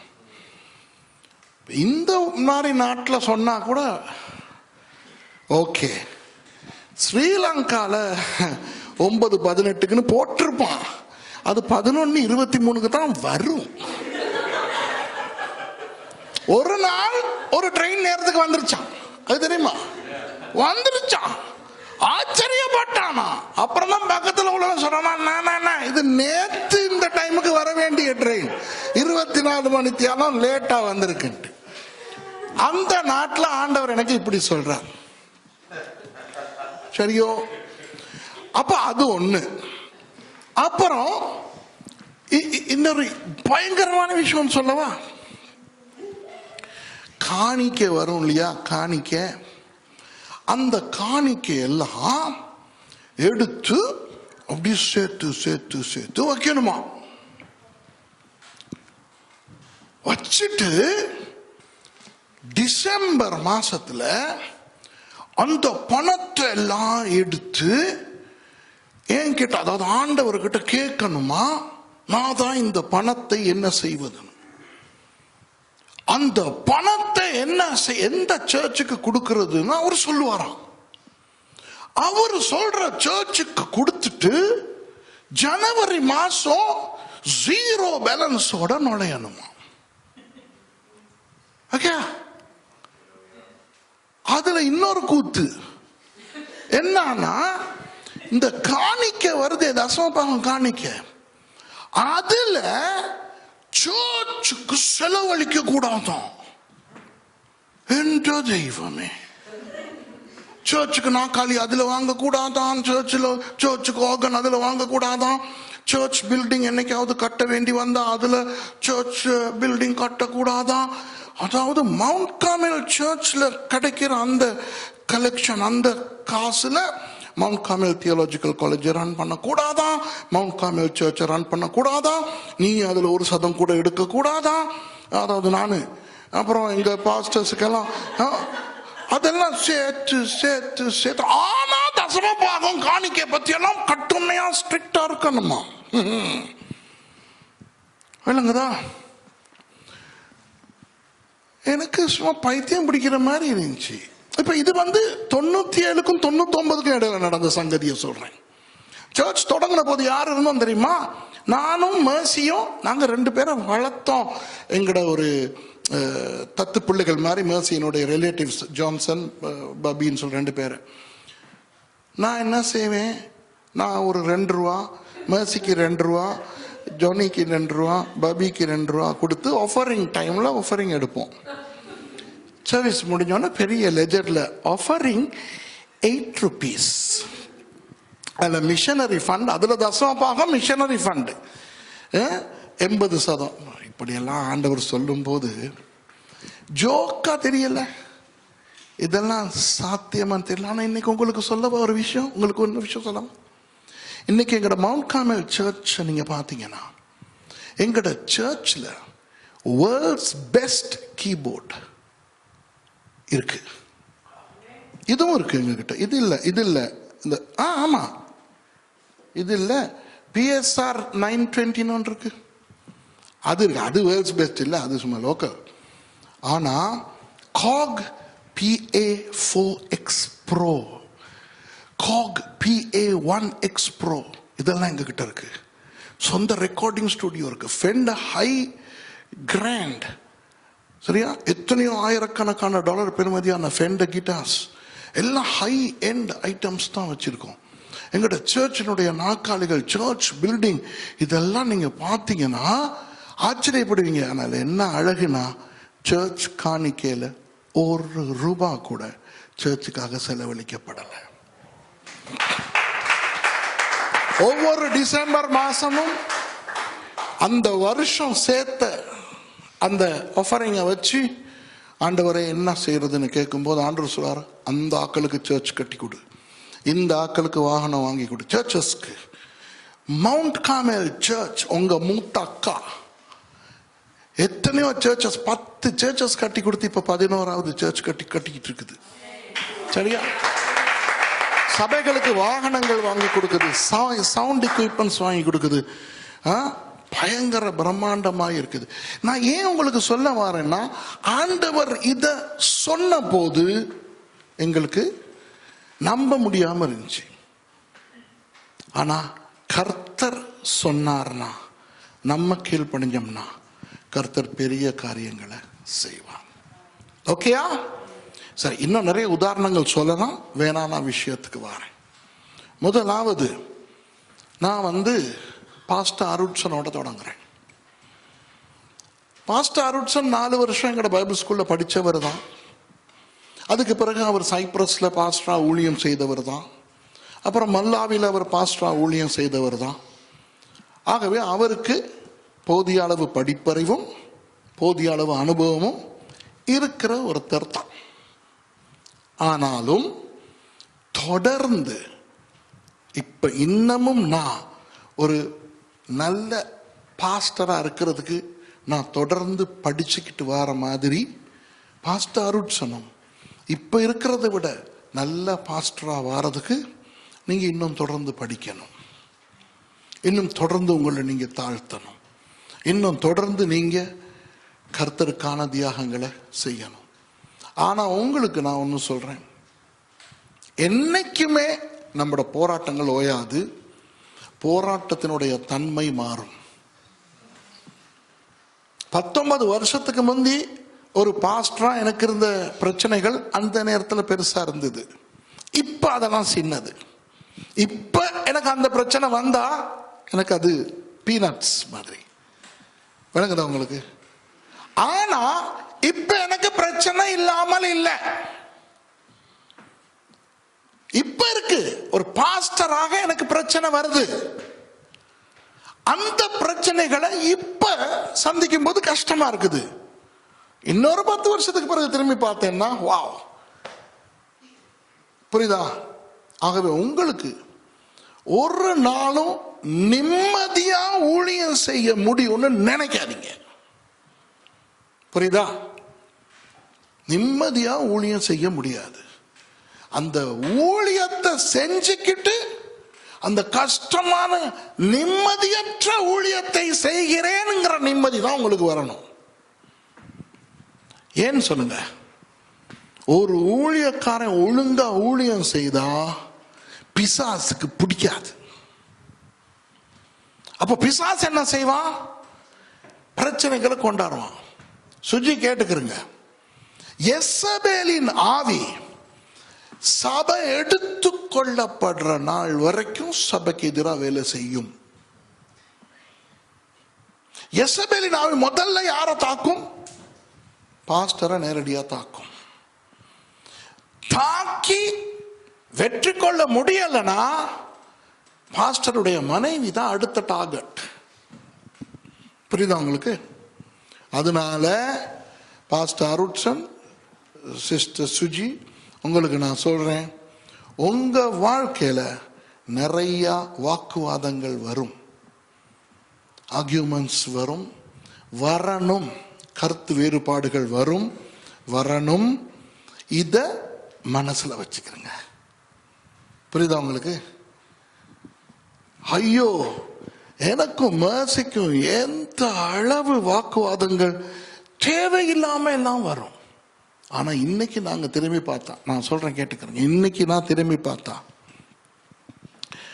எங்க 2 பேருக்கும் வந்த அவ்வளவு பிரச்சனையும் ஒரு 3வது ஆள் அல்லது ஒரு 3வது விஷயத்தினாலதான் வந்திருக்கே ஒழிய தனிப்பட்ட ரீதியா எங்க 2 பேருக்கும் இடையில பிரச்சனை வந்ததில்லை. ஆகவே நீங்க 2 பேரும் இதை மனசுல வச்சுக்கணும். என்னைக்குமே உங்களுக்கு இவங்களையோ உங்களுக்கு இவரையோ வெறுப்பு வராது, தனிப்பட்ட ரீதியா வராது. ஆனா சபை நிமித்தம், குடும்பம் நிமித்தம், பிள்ளை நிமித்தம், வேற யாராவது நிமித்தம் உங்க 2 பேருக்குள்ளேயும் கருத்து வேறுபாடுகள் வரும், போராட்டங்கள் வரும். இந்த போராட்டங்கள் வரும் பொழுது நான் இப்ப சொல்றத ஞாபகத்தில் வச்சுக்கிறேங்க. இப்போ உங்களுக்கு நான் ஒரு விஷயம் சொல்றேன். எனக்கும் மேர்சிக்கும் இப்படி சொல்லி கொடுக்கறதுக்கு யாரும் இருக்கல. உங்களுக்கு சொல்லி கொடுக்கறதுக்கு யாராவது இருக்கிறாங்க? எனக்கு சொல்லி கொடுக்கறதுக்கு யாரும் இருக்கல. ஆகவே என்னுடைய மக்களுக்கு, என்னுடைய உதவி ஊழியக்காரர்களுக்கு சொல்லி கொடுக்கறதுக்கு இப்படியெல்லாம் வரும், இப்படி வந்தா நீங்க உங்க ஊழியக்காரனோட நிக்கணும், நீங்க உங்களோட ஊழியக்காரனையும் ஊழியக்காரையும் புரிஞ்சுக்கிறணும்னு சொல்லி கொடுக்கறதுக்கு ஆள் இல்லாதனால எனக்கும் மேர்சிக்கும் கருத்து வேறுபாடு வந்து சில நேரம் அது வெளி ஆட்களுக்கு தெரிகிற அளவுக்கு வெடிக்கும் போது நிறைய பேர் எங்களை விட்டுட்டு போனாங்க. விட்டுட்டு போய் எங்களை பத்தி கேவலமா தூஷித்து பேசினாங்க. புரியுதா உங்களுக்கு? நான் உண்மையை சொல்றேன். நான் பெரிய பரிசுத்தவான் இல்லையே, நான் ஒரு மனுஷன். அப்ப யோசிச்சு பாருங்க, ஒரு மனுஷனுக்கு ஒரு பொறுமை எல்லை மீறும் போது அந்த மனுஷன் என்ன செய்வான்?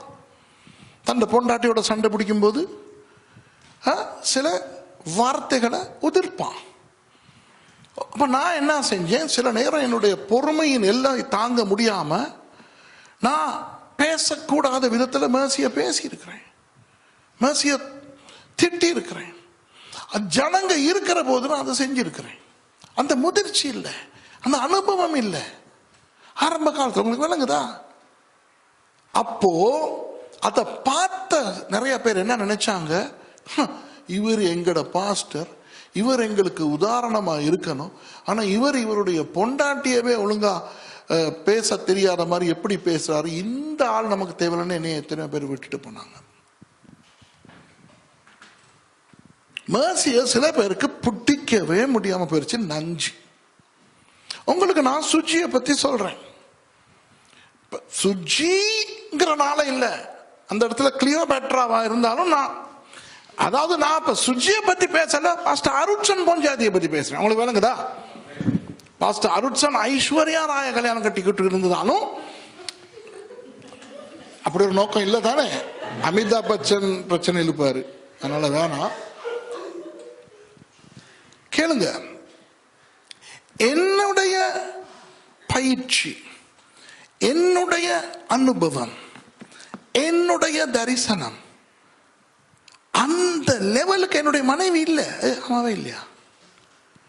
அப்ப என்னுடைய சில முதிர்ச்சியான அணுகுமுறை என்னுடைய மனைவி கிட்ட இருக்காது. ஏத்துக்கிறீங்களா?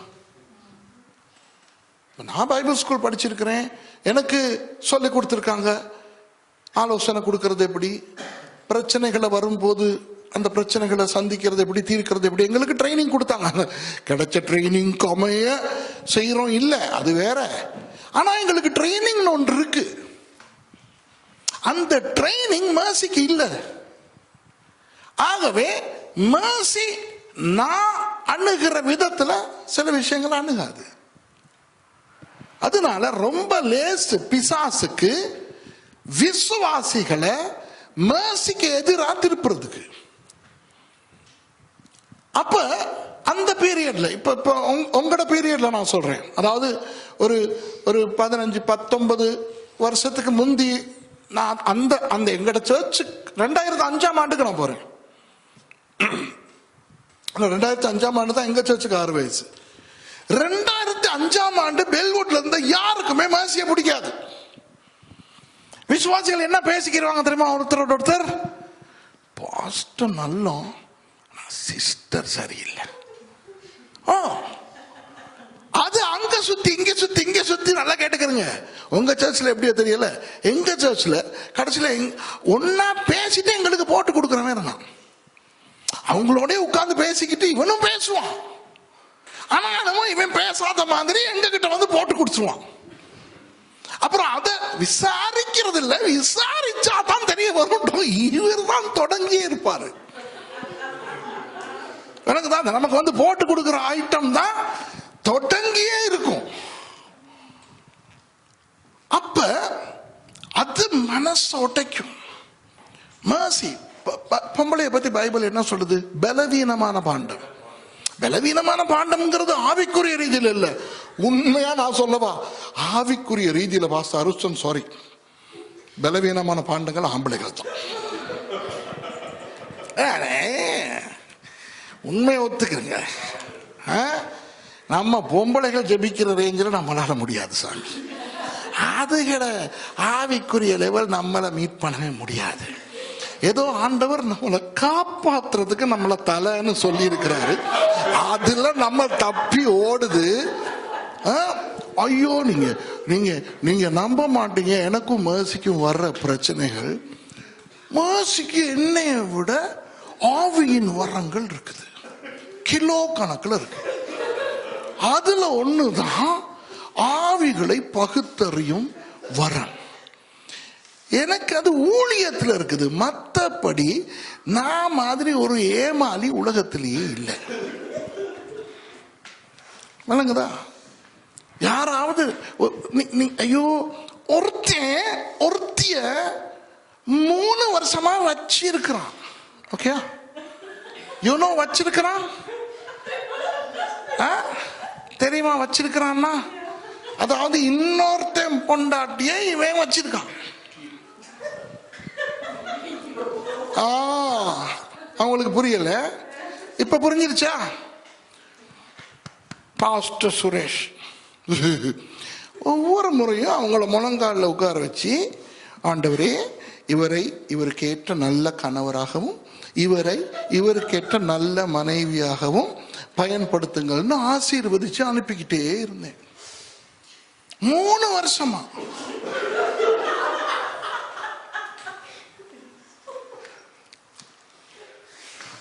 ஒரு முறை அப்படிதான் ஒரு அக்காவும் தம்பியும் வந்துட்டாங்க என்னைய பார்க்கறதுக்கு. ஒரு அக்காவும் தம்பியும். அப்போ அவங்க சிங்களாக்கள் என்ற பிரசங்கங்கள் எல்லாம் அப்படியே சொல்றாங்க. பாஸ்டர் அந்த பிரசங்கத்துல இப்படி சொல்றீங்களே, அதுதான் எனக்கு பட்டுச்சு. அப்ப அவங்க எல்லாம் சொல்லி நானும் இழிச்சவாய் மாதிரி உட்கார்ந்து பிரைஸ் தி லார்ட் அப்படி இப்படின்னு இருந்தேன். தட்டப்பட்டன்னு என் வைஃப் வந்துச்சு. பார்த்து யாரு அப்படின்னா, இந்த அக்காவும் தம்பியும் வந்திருக்காங்க என்னைய பார்க்க அப்படின்னு. அது அப்படியா, பிரைஸ் தி லார்ட், டீ குடிச்சாச்சா அப்படின்ட்டு ஒரு சிஸ்டரை காந்தி கூப்பிட்டு, காந்தி எங்களுக்கு டீ கொடுங்க அப்படின்ட்டு, நான் கொஞ்சம் வேலையில் இருக்கிறேன், நான் போயிட்டு வரேன் அப்படின்ட்டு நீங்க பேசிக்கிட்டு இருக்கேன்னு மேசி உள்ளுக்கு போச்சு. இப்போ ரொம்ப நேரமா நான் தான் இவங்களோட பேசிக்கிட்டு இருக்கேன். ஒரு 5 நிமிஷத்துக்கு பிறகு தலையை போட்டு அப்பா அப்படின்னு என்னைய கூப்பிடுது. நான் பொட்டக்கிண்டன்ட்டு கொஞ்சம் இருங்கன்ட்டு உள்ளுக்கு போனேன். போனா காதுல மூக்குல எல்லாம் போக மேசி இருக்குது. என்ன சொல்லுது, யாரா அவளுக்கு யாரா? நான் பார்த்தேன், இது என்ன ஆவிக்குரிய சந்திரமுகி மாதிரி. ஏன்னா சந்திரமுகி நோ, வெரி குட். யாரா வெயிட், என்னடி அக்காவும் தம்பியுமா? ஆமா, வேசாட்டம் ஆடுறாளுங்க. நான் சொன்னேன், ஏய் சும்மா இரு, என் பிரசங்கத்தை கேட்டுட்டு பெல்லுடுக்கு வந்திருக்கிறாங்க, நீ என்ன சும்மா? இல்ல நான் இப்பவே போறேன். நான் சொன்னேன், போகாத, பேசாம இரு. அப்ப நான் தான் பாஸ்டர், பேசாம இரு அப்படின்ட்டு, வரக்கூடாது அப்படின்னு நான் வெளியே போயிட்டு இவங்களோட உட்கார்ந்துக்கிட்டு பேசிக்கிட்டு இருக்கிறேன். வந்துருச்சு மாசி.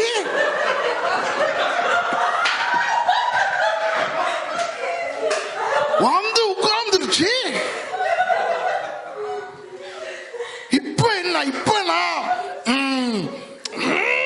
அந்த ஆக்கள் முன்னுக்கு இப்ப இவ்வளவு போ இல்லைன்னா பேசாத, ரெண்டையும் சொல்லணும் முடியல. கேக்குது அந்த சிஸ்டர் கிட்ட, சிஸ்டர் வாங்கி நம்ம உங்க பேர் என்ன சிஸ்டர்? அது பேரை சொல்லுது. அப்ப உங்க அப்பா பேர் என்ன? நீங்க கல்யாணம் கட்டிட்டீங்களா? இல்ல. அப்ப பிரதர் உங்க பேர் என்ன? முழு பேரும் சொல்லுங்க.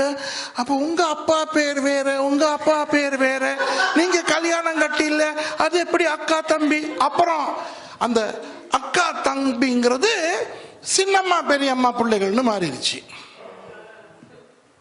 எடுத்த வாய்க்கு அந்த பொம்பளைய பார்த்து, ஏய் நீ ஒரு வேசி, நீ விபச்சாரி, இவன் குடும்பத்தை நாசமாக்குற. இப்ப நான் ஐயோ ஆண்டவரே, என் பிரசங்கம் பார்த்துக்கிட்டு இதுக்கு வந்தது இதுக்கா? நான் தான் கடைசியில் பார்த்தா அதுதான் உண்மை. அது நான் என்னத்துக்கு சொல்ல வரேன்னா, பெண்கள் ஆவிக்குரிய ரீதியில ஆம்பளைகளை விட பலவான்கள். அதை ஏத்துக்கிற சக்தி கூட நிறைய ஆம்பளைகளுக்கு இல்ல. அவ்வளவு பலவீனம் நாங்க.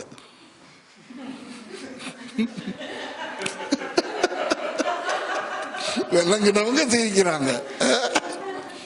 ஆனா சரீர பிரகாரமும் மானசீக ரீதியிலையும் பெண்கள் பலவீனமானவர்கள். அதனால உங்களுக்கு நான் சொல்றேன், இந்த சர்ச்சில் இப்ப இருக்கிற உங்களுக்கு நான் சொல்றேன், இவங்க 2 பேருக்கு இடையில கருத்து வேறுபாடுகள் வர்றதை நீங்க காணுவீங்க. சுஜி சிஸ்டர் ஒரு ஐடியல் பாஸ்டர்ஸ் ஒய்ஃபா நடந்துக்கிறாத சந்தர்ப்பங்கள் வரும்.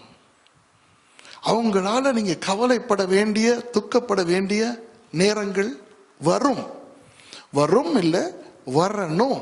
அதுதான் யதார்த்தம். ஆனா அந்த நேரத்துல நீங்க என்ன செய்ய போறீங்க? பாஸ்டர் சுரேஷ் மூலம் ஆண்டவர் இதை எங்களுக்கு சொல்லி இருந்தார், ஆகவே நாங்கள் அவங்கள புரிஞ்சுக்கிறணும், அவங்கள மன்னிக்கணும், நாங்கள் அவங்கள முதிர் அடைகிறதுக்கு இடம் கொடுக்கணும். அப்படிங்கிற ஒரு பொசிஷன் எடுக்க போறீங்களா, இல்லைன்னா அவங்கள கிளின்னு கிழிக்க போறீங்களா? இப்போ நான் பாஸ்டர் அருசனுக்கு தெரிஞ்ச சில பேருடைய சில விஷயங்கள் நான் சொல்லிக்கிட்டு இருந்தேன். ஒரு காலத்தில் எங்களை விட்டு போனவங்க இருக்காங்க இல்லையா, போய் சில பேர் எங்களை விட்டு போகும்போது போயிட்டு வெளியே என்ன சொல்லியிருந்தாங்கன்னா, பாருங்களே இந்த மவுண்ட் கார்மல் சர்ச் இல்லாம போயிரும், அந்த மெர்சினாலேயே இந்த மவுண்ட் கார்மல் சர்ச் இல்லாம போயிரும், அது மூடுபடணும் அப்படின்னு சொன்னாங்க. ஒரு 10-12 வருஷங்களுக்கு பிறகு மவுண்ட் கார்மல் சர்ச்சினுடைய வளர்ச்சியையும் முதிர்ச்சியையும் பார்த்து ஏங்க ஆரம்பிச்சாங்க. சில பேர் இன்னும் ஏங்கிக்கிட்டு கிடக்குறாங்க. சில பேர் தங்களை தாழ்த்தி எங்ககிட்ட வந்து மன்னிப்பு கேட்டு திரும்ப எங்க சர்ச்சுக்குள்ள வந்திருக்காங்க. நான் எல்லாரையும் எடுக்க மாட்டேன், ஆனா ஒரு சிலரை நான் எடுத்திருக்கிறேன். பாஸ்டர் அருட்சனுக்கு தெரிஞ்சவங்க சிலர் அப்படி நடந்தது, நான் அவரோட பேசிக்கிட்டேன் அன்னைக்கு. ஆகவே உங்களுக்கு நான் ஒன்று சொல்றேன், உங்களை இந்த சர்ச்சில் இருந்து கலட்டுறதுக்கு பிசாசு முயற்சி செய்வான். ஏன்? நான் தரிசனம் கண்டேன், ஆனா உங்களுக்கு நான் வந்து சொல்றேன், என்னது? உங்க சர்ச் ஒரு பிரம்மாண்டமான சபையாக இந்த சுவிட்சர்லாந்தில் எழும்பும்.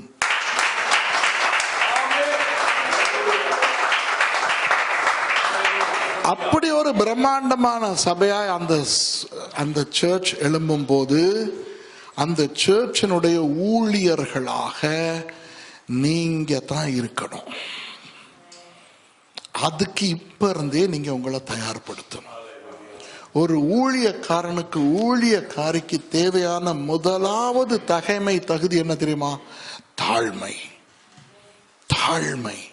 தன்னை தாழ்த்துகிறவன் தான் உயர்த்தப்படுவான், தன்னை உயர்த்துகிறவன் தாழ்த்தப்படுவான். ஆகவே சில பேர் எங்களுடைய சர்ச்ல சிலர் சின்ன ஆட்களுக்கு படிச்சு கொடுத்தவங்க இருந்தாங்க. சின்ன ஆளுக்கு படிச்சு கொடுத்தவங்க நான் சொன்ன சில இந்த பிரச்சனைகள் நிமித்தமா எங்களை விட்டுட்டு போயிட்டாங்க.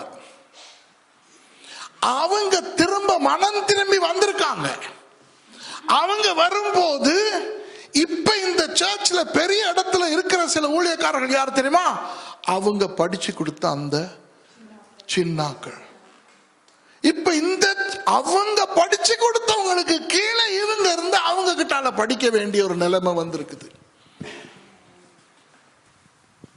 சில பாஸ்டர்ஸ் சில பேர் என்கிட்ட வந்து கண்ணீரோட சொல்றாங்க, நான் எவ்வளவு இழந்திருக்கிறேன், நான் படிச்சு கொடுத்தவங்க இன்னைக்கு இப்படி இருக்கிறாங்க, ஆனா அவங்களுக்கு கீழே நான் போயிட்டேன், நான் அந்த நேரத்தில் மடத்தனம் செஞ்சேன்ட்டு. ஸோ உங்களுக்கு நான் சொல்றேன், இந்த சுவிட்சர்லாந்தில் தமிழ் சபைகளினுடைய சரித்திரம் கசப்பான சரித்திரம். ஆமாவா இல்லையா? இன்னைக்கு சுவிட்சர்லாந்தில் தமிழ் மக்களுக்கு நீங்க சுவிசேஷத்தை கொண்டு போக முடியாது. எல்லாருக்கும் இயேசுவை தெரியாட்டியும், எல்லாருக்கும் ரட்சிப்புனா என்னன்னு தெரியாட்டியும் ஒண்ணு தெரியும். என்னது? இந்த கிறிஸ்தவ சபைகள் அடிச்சுக்கிட்டு சாகிற சபைகள், கிறிஸ்தவ போதகர்மார் அடிச்சுக்கிட்டு சாகிறவங்க, இந்த கிறிஸ்தவ சபைகள்ல பண மோசடி, அந்த இந்த இதெல்லாம் இருக்கு அப்படின்னு முழுக்க முழுக்க எதிர்மறையான ஒரு எண்ணம் தான் உருவாகி இருக்குது. சகோதரர் நோயல் வந்திருக்கிறாரு இங்கிலாந்துல இருந்து. அந்த என்னுடைய மகளோட புருஷன், இவர் எனக்கு மருமகன். அவருக்கு அன்னைக்கு நான் சொன்னேன், ஐயா சுவிட்சர்லாந்துல உள்ள சபைகளை பத்தின ஒரு சொல்லல நான் சொல்லணுமா இருந்தா தமிழ் சபைகளை பத்தி கேவலம் இப்படி சொல்லக்கூடாது. சொல்லணுமா இருந்தா ஒரே சொல், சாக்கடை. இப்ப ஆண்டவர், அதனாலதான் அருட்சன் பாஸ்டர் இங்க வர்றதுக்கு முதல்ல நான் தமிழ் சபைகளுக்கு வரதை நிறுத்திட்டேன். சரியா? யாராவது தமிழ் சபைகள் சொன்னாங்கன்னா பாஸ்டர் சுரேஷ நாங்க எடுக்கிறத நிறுத்தணும்ட்டு அவங்க போய் சொல்றாங்க, என்கிட்ட கொண்டாங்க, நான் நிரூபிக்கிறேன். நான் தான் நிறுத்தினேன் அவங்க கிட்ட போறது, விளங்குதா? ஆனால் கர்த்தர் தனக்குன்னு ஒரு சிறு மந்தையை தெரிவு செய்திருக்கிறார். இதுக்குன்னு ஒரு ஆளை உருவாக்கி அந்த ஆளை இங்க கொண்டு வந்திருக்கிறார். 6 வருஷத்துக்கு முதல் இந்த சபை தொடங்கப்பட்டது. ஆனா தொடங்கப்பட்ட நாள்ல இருந்து இந்த சபையை சீரழிக்கிறதுக்கு யெசபேலின் ஆவி, அந்தி கிறிஸ்துவின் ஆவி, மரணத்தின் பாதாளத்தின் ஆவி செயல்பட்டது. இன்னும் புது புது புது விதங்கள்ல இந்த அசுத்தங்கள் இந்த சபையை நாசமாக்குறதுக்கு முயற்சி பண்ணும்.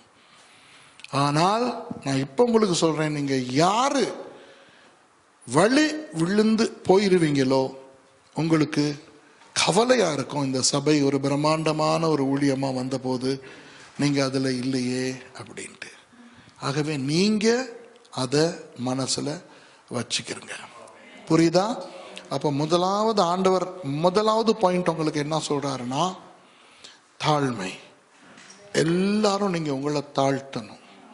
ஓகே, உங்களுக்கு நிறைய திறமைகள் இருக்கட்டும், அனுபவம் இருக்கட்டும், நிறைய ஆசைகள் இருக்கட்டும், ஆனா உங்களை நீங்க என்னைக்குமே தாழ்த்துங்க. தயவு செய்து தாழ்த்துங்க.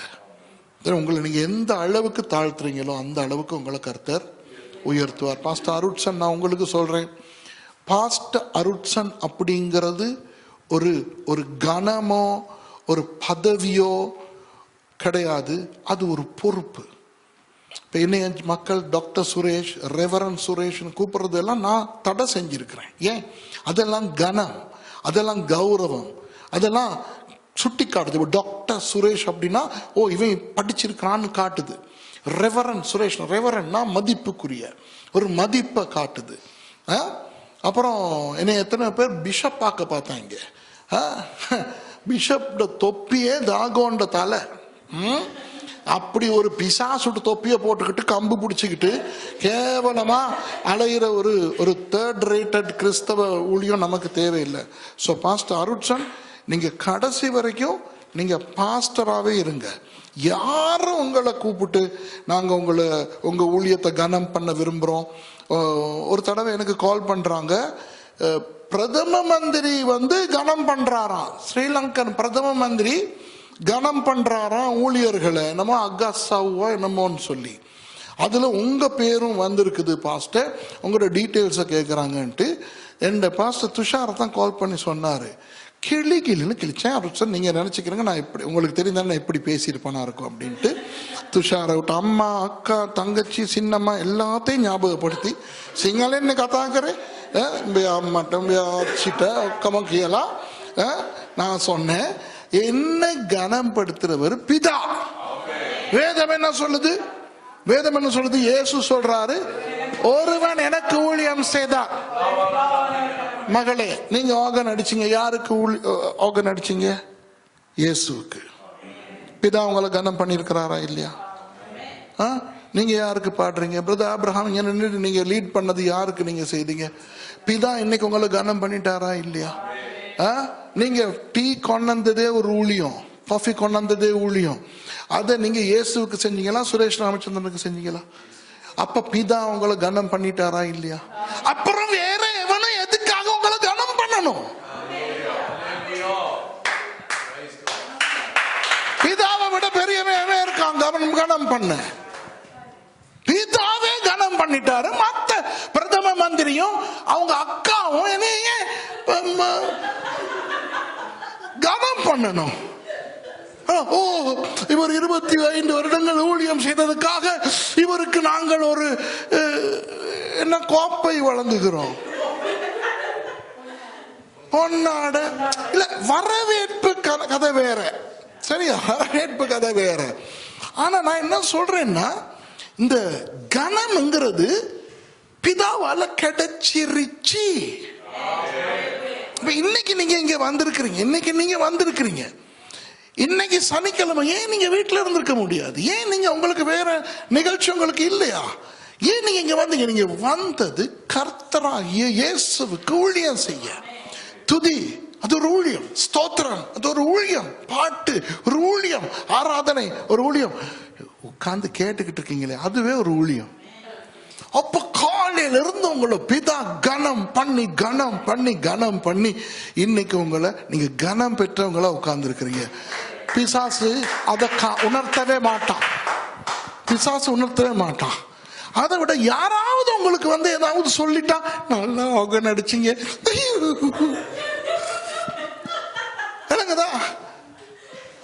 நல்லா பிரசங்கம் பண்ணீங்க, உச்சி குளிரும், அது யாராவது சொல்லலையோ அப்செட். இதனால தான் நான் சொல்றேன், உங்களை தாழ்த்தி நீங்க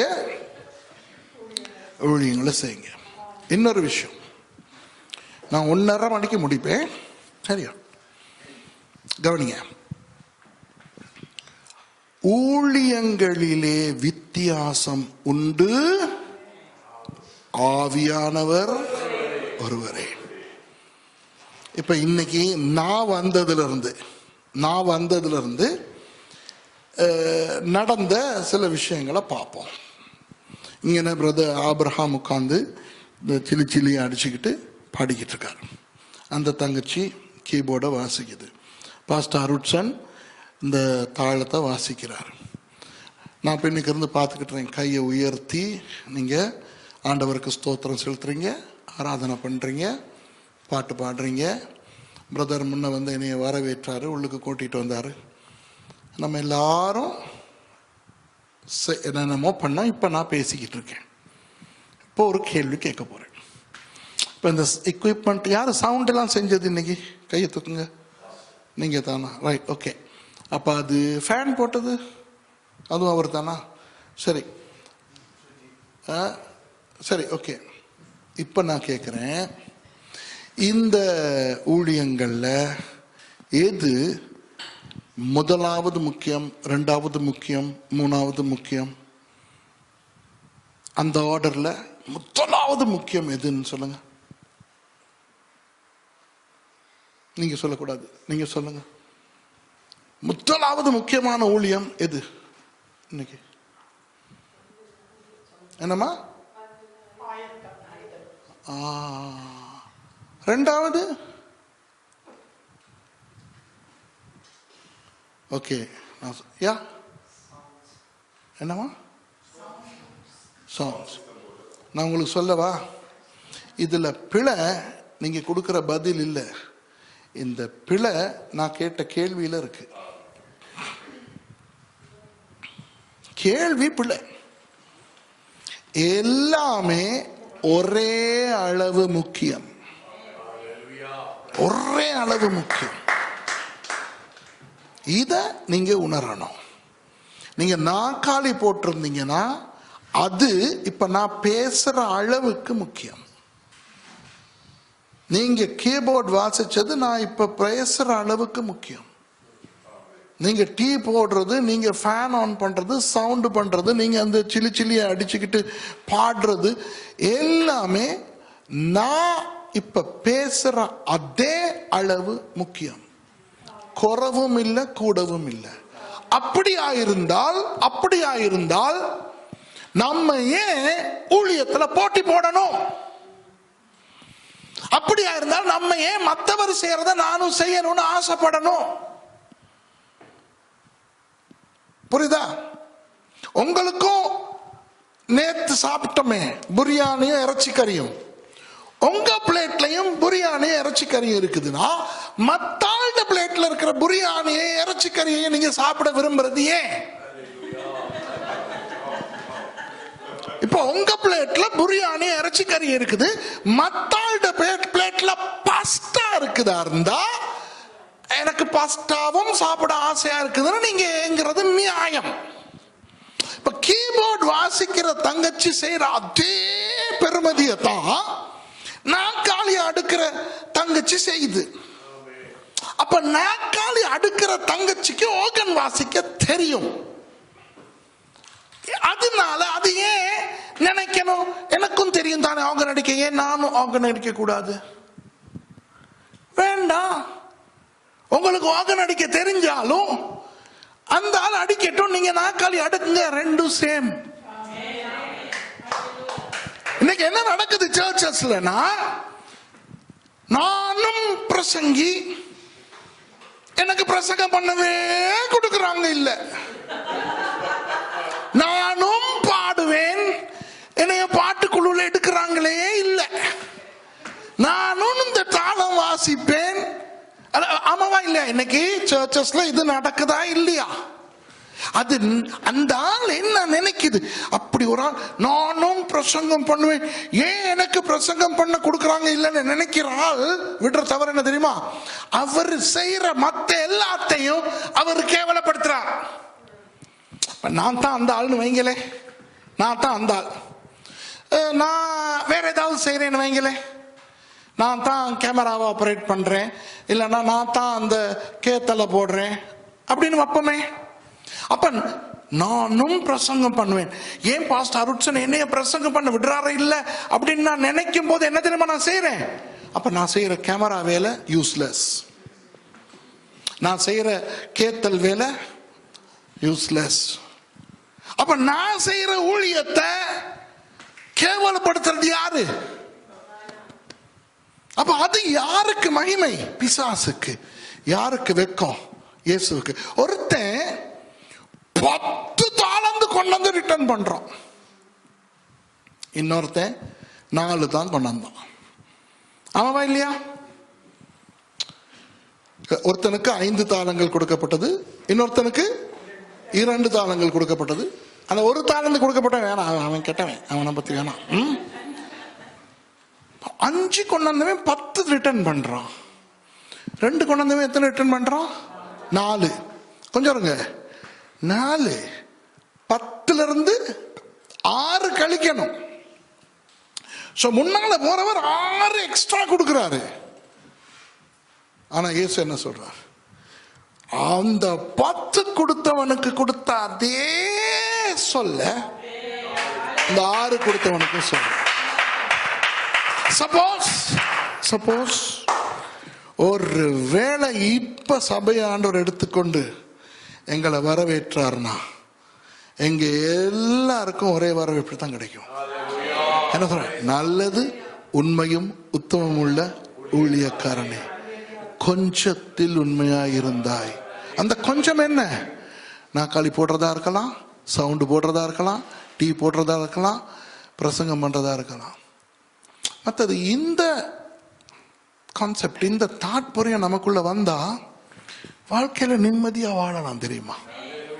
இப்ப நான் பாஸ்டர்ஸ் மீட்டிங்ஸுக்கு முந்தி போகும்போது அந்த பாஸ்டர்ஸ் ஃபெலோஷிப் இருக்கும், போகும்போது சரியான சங்கடத்துக்குள்ளாகுவேன்.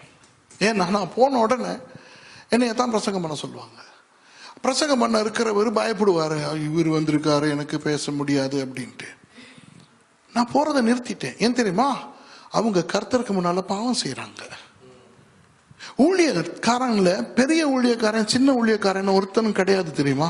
இப்போ நான் உங்ககிட்ட கேட்கிறேன், பாஸ்டர் அருட்சன் நான், எங்க 2 பேர்ல யார் பெரிய ஊழியக்காரன்? ஒரே அளவு. நான் பெரிய ஊழியக்காரனும் கிடையாது, அவர் சின்ன ஊழியக்காரனும் கிடையாது. புரியுதா? ஆனா நான் தான் அவரை உருவாக்கினேன். அது என்ன? அவருக்கு முன்னால போனால்னா சரியா? நான் முன்னால போயிட்டேன். இப்ப அப்பா மார் இருக்கிறீங்க, அப்பா மார் மகன் மாற பெறுறீங்க. இப்ப இன்னைக்கு ஜெரமியையும் பாஸ்டர் அருட்சனையும் எடுத்தா பாஸ்டர் அருட்சனுக்கு அப்பா பதவி இருக்கு, ஜெரமிக்கு இல்லை இல்லையா? ஆனா இன்னொரு 25 வருஷத்துல ஜெரமியும் அப்ப ஜெரமி பெரிய அப்பாவா, பாஸ்டர் அருட்சன் பெரிய அப்பாவா? சேம். என்ன வித்தியாசம்? Time gap. நான் என்ன ஒரு சில வருஷம் முன்னால போயிட்டேன், இவர் பின்னால வர, அவ்வளவுதான். முன்னால போறவன் பெரியவனும் இல்லை, பின்னால வரவன் சின்னவனும் இல்லை. ஊழியத்துல பெரிய ஊழியக்காரன் கிடையாது, சின்ன ஊழியக்காரன் கிடையாது. நீங்க செய்யற ஊழியங்கள்ல பெரிய ஊழியம் கிடையாது, சின்ன ஊழியம் கிடையாது. ஊழியங்களிலே வித்தியாசம் உண்டு. தர வித்தியாசம் இருக்கா? ஊழியத்துல தராதரம் உண்டுன்னு இருக்கா பைபிள்ல? இல்ல. வித்தியாசங்கள் உண்டு, ஆவியானவர் ஒருவரே. அப்ப ஏன் ஆவியானவர்? செய்யற அவ்வளவு ஊழியத்தையும் ஆவியில செய்யணும். ஆவியில செய்யறதுனா எப்படி? உங்க வாழ்க்கையில ஜெபம், உபவாசம், வேத தியானம் இதெல்லாம் இருக்கணும். நீங்க செய்யற ஊழியம் எதுவா இருந்தாலும், ஒரு பிரசங்கி எந்த அளவு ஆவிக்குரிய ஆயத்தம் செய்யறாரோ அந்த அளவு ஆவிக்குரிய ஆயத்தத்தோட தான் மற்ற எல்லாரும் வரணும். இப்பவே பழகுங்க. நீங்க உங்க ஊழியத்தை கனம் பண்ணுங்க. பிதா கனம் பண்ற உங்களுடைய ஊழியத்தை நீங்க கனம் பண்ணுங்க. சரி, இப்ப ஒரு உதாரணம்னு சொல்றேன். நான் உங்களையே எடுக்கிறேன். நீங்க ஒரு ஆள் தான் ஆர்கன் அடிக்கிறீங்க, சரியா? இப்போ 4 பேர் ஆர்கன் அடிச்சா 4 பேரை மாறி மாறி எடுக்கலாம். உங்க பேர் என்னம்மா? என்ன சொன்னா? அபிகாயில். போன வருஷமும் இதுதான் உங்க பேரா? போன வருஷமும் கேட்டிருப்பேன், மறந்துருப்பேன். Okay, Abigail. அபிகாயில் திடீர்னு உங்களுக்கு சொல்றாங்க, இன்னைக்கு நீங்க ஆர்கன் அடிக்க வேணாம், நாக்காளி அடுக்குங்க. உலக பிரகாரமா இருக்கிறவங்க என்ன தெரியுமா, எப்படி தெரியுமா பார்ப்பாங்க?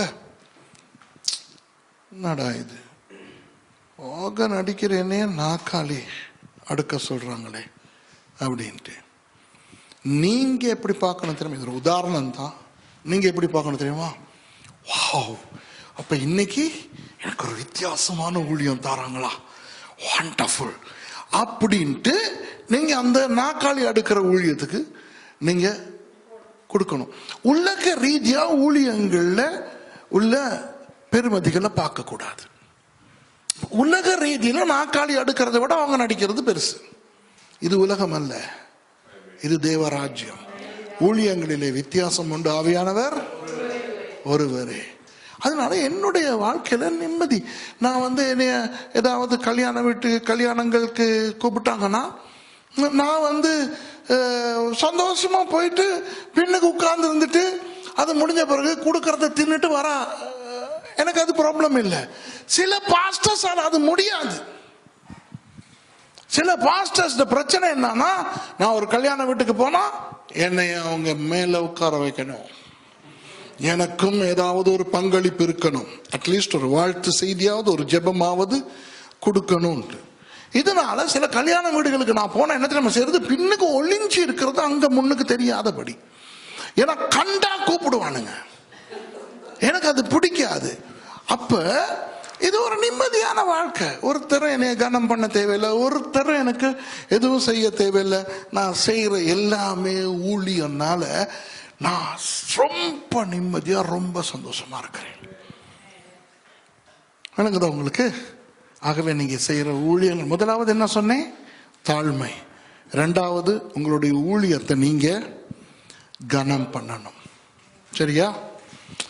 நிறைய பேசிக்கிட்டே போகலாம், ஒரு நாள் கான்ஃபரன்ஸே வைக்கலாம். கடைசியா ஒரு விஷயத்த நான் உங்களுக்கு சொல்றேன், நல்லா கவனிச்சுக்கிறேங்க. நீங்க ஒருவரை ஒருவர் இருக்கிற விதமாக ஏற்றுக்கொள்ள பழகணும். இருக்கிற விதமாக, அதாவது ஆண்டவருடைய படைப்புல மனுஷ முகங்களை பாருங்க. எத்தனை பில்லியன் மனுஷங்க இருக்கிறாங்க. ஆனா எல்லாருடைய மூஞ்சிலையும் பொதுவா இந்த அங்கவீனர்கள் தவிர 2 கண்ணு, 1 மூக்கு, அதுல 2 ஓட்டை, 1 வாய், 2 காது, 1 நெத்தி, 2 கண்ணம். இந்த ஐட்டம்ஸ் தானே மூஞ்சில இருக்கு. என்ன பேசிக் ஐட்டம்ஸ்? வாயை திறந்தா அதுல பல்லு செட்டொன்னு, நாக்கொன்னு. ஆனா ஒவ்வொரு மூஞ்சியும் ஒண்ணுக்கு வித்தியாசமா இல்லையா? இந்த விலங்கியலாளர்கள் சொல்றாங்க, ஜீப்ரா இருக்கு இல்லையா, ஜீப்ரா, அந்த கோடு ஒரு ஜீப்ராவுக்கு இருக்கிற கோடு இன்னொரு ஜீப்ராவுக்கு இருக்காதான். மில்லியன் கணக்கு ஜீப்ரா இருக்கு. இதுதான் ஆண்டவர். அதாவது ஆண்டவர் ஒரே மாதிரி இன்னொரு ஆளை படைக்கவே இல்லை. உங்களை பாஸ்டர் கோல்டன் சொல்ற ஒரு விஷயத்த நான் சொல்றேன்.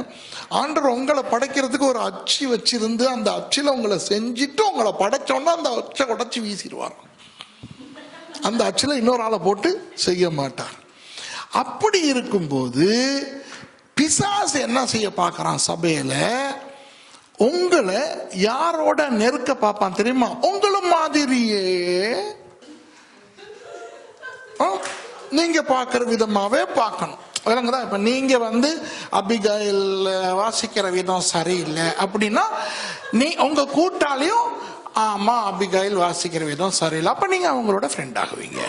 அப்ப நீங்க சரியில்லைன்னு சொல்லுச்சு, அந்த புள்ள நல்லா தானே வாசிக்குதுன்னா சொல்லுங்கதா. அப்ப ஒரு ஒரு 20 பேர் இருந்தீங்கன்னா 20 பேரும் வித்தியாசம். அப்போ இயேசு எங்க எல்லாத்தையும் மனவாட்டியா ஏற்றுக்கொண்டிருக்காரா இல்லையா? நீ குவாலிட்டியா மாறிட்டு வான்னு சொல்றாரா இல்லையா? உங்க உயரம், உங்களுக்கே உங்க உயரம் பிடிக்காட்டியும் அவருக்கு பிடிச்சிருக்கு. உங்களுக்கே உங்க தலைமுடி பிடிக்கலன்னாலும் அவருக்கு பிடிச்சிருக்கு. சில இந்த பிள்ளைகளுக்கு ஸ்ட்ரெயிட்டா தலைமுடி வச்சிருக்கிறவளுக்கு அது பிடிக்காது, சுத்துவாளுக, சுத்தி பறந்தவளுக அயன் பண்ணுவாளுக. நம்ம ஷர்ட் அயன் பண்றதுக்கே போராட வேண்டியிருக்குது. இவளுக்கு தலைமுடியே நான் இன்னும் கண்டதில்லை, தலைமுடி அயன் பண்றது இப்படி இப்படி போட்டுக்கிட்டு தேய்ப்பாங்களோ தெரியல.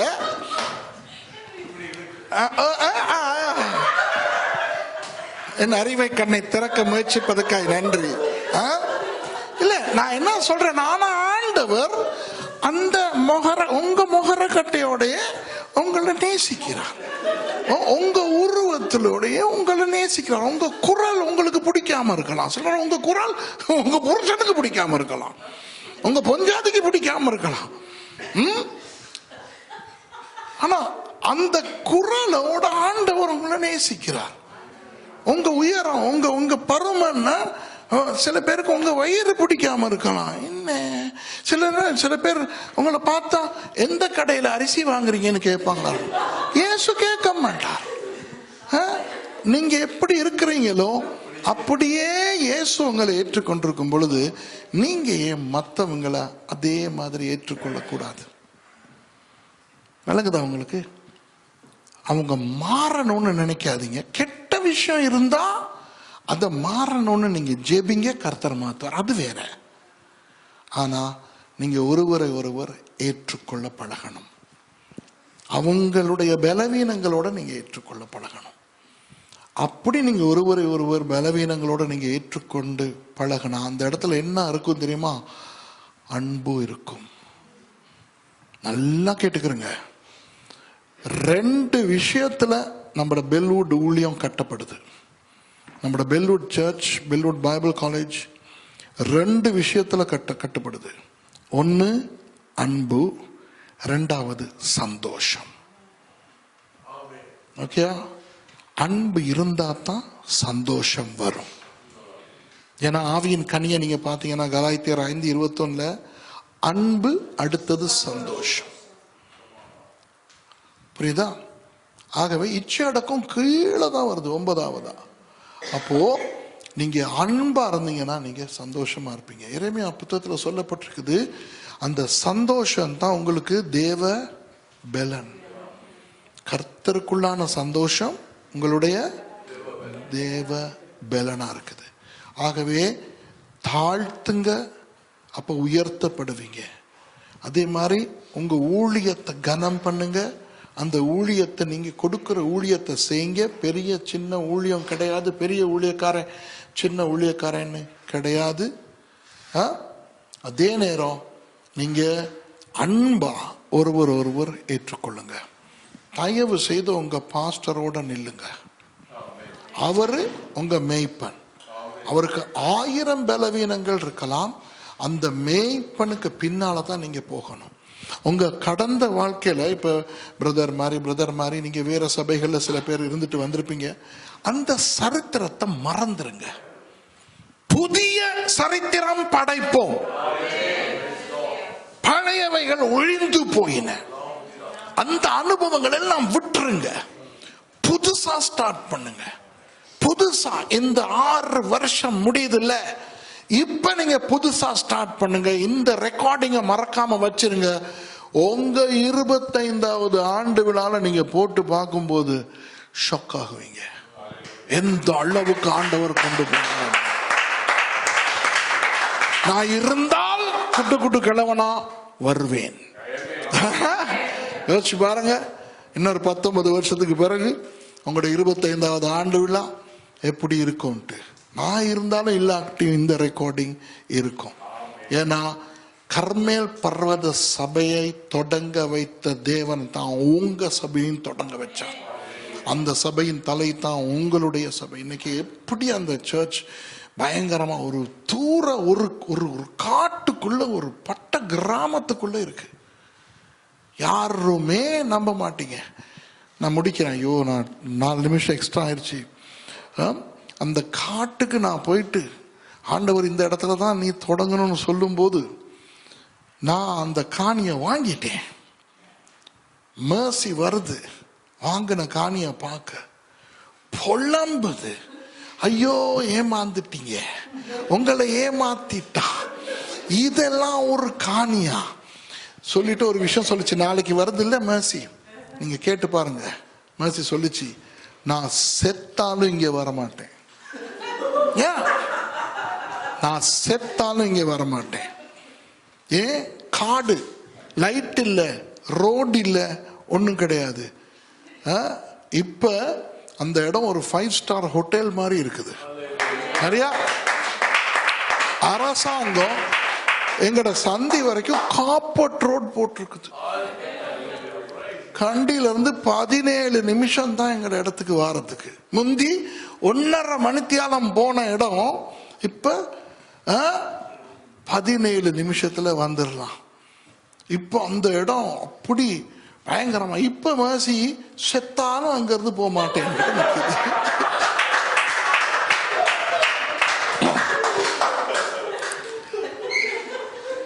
அந்த தேவன் தான் என் தேவன், அந்த தேவன் தான் உங்களுடைய தேவன்.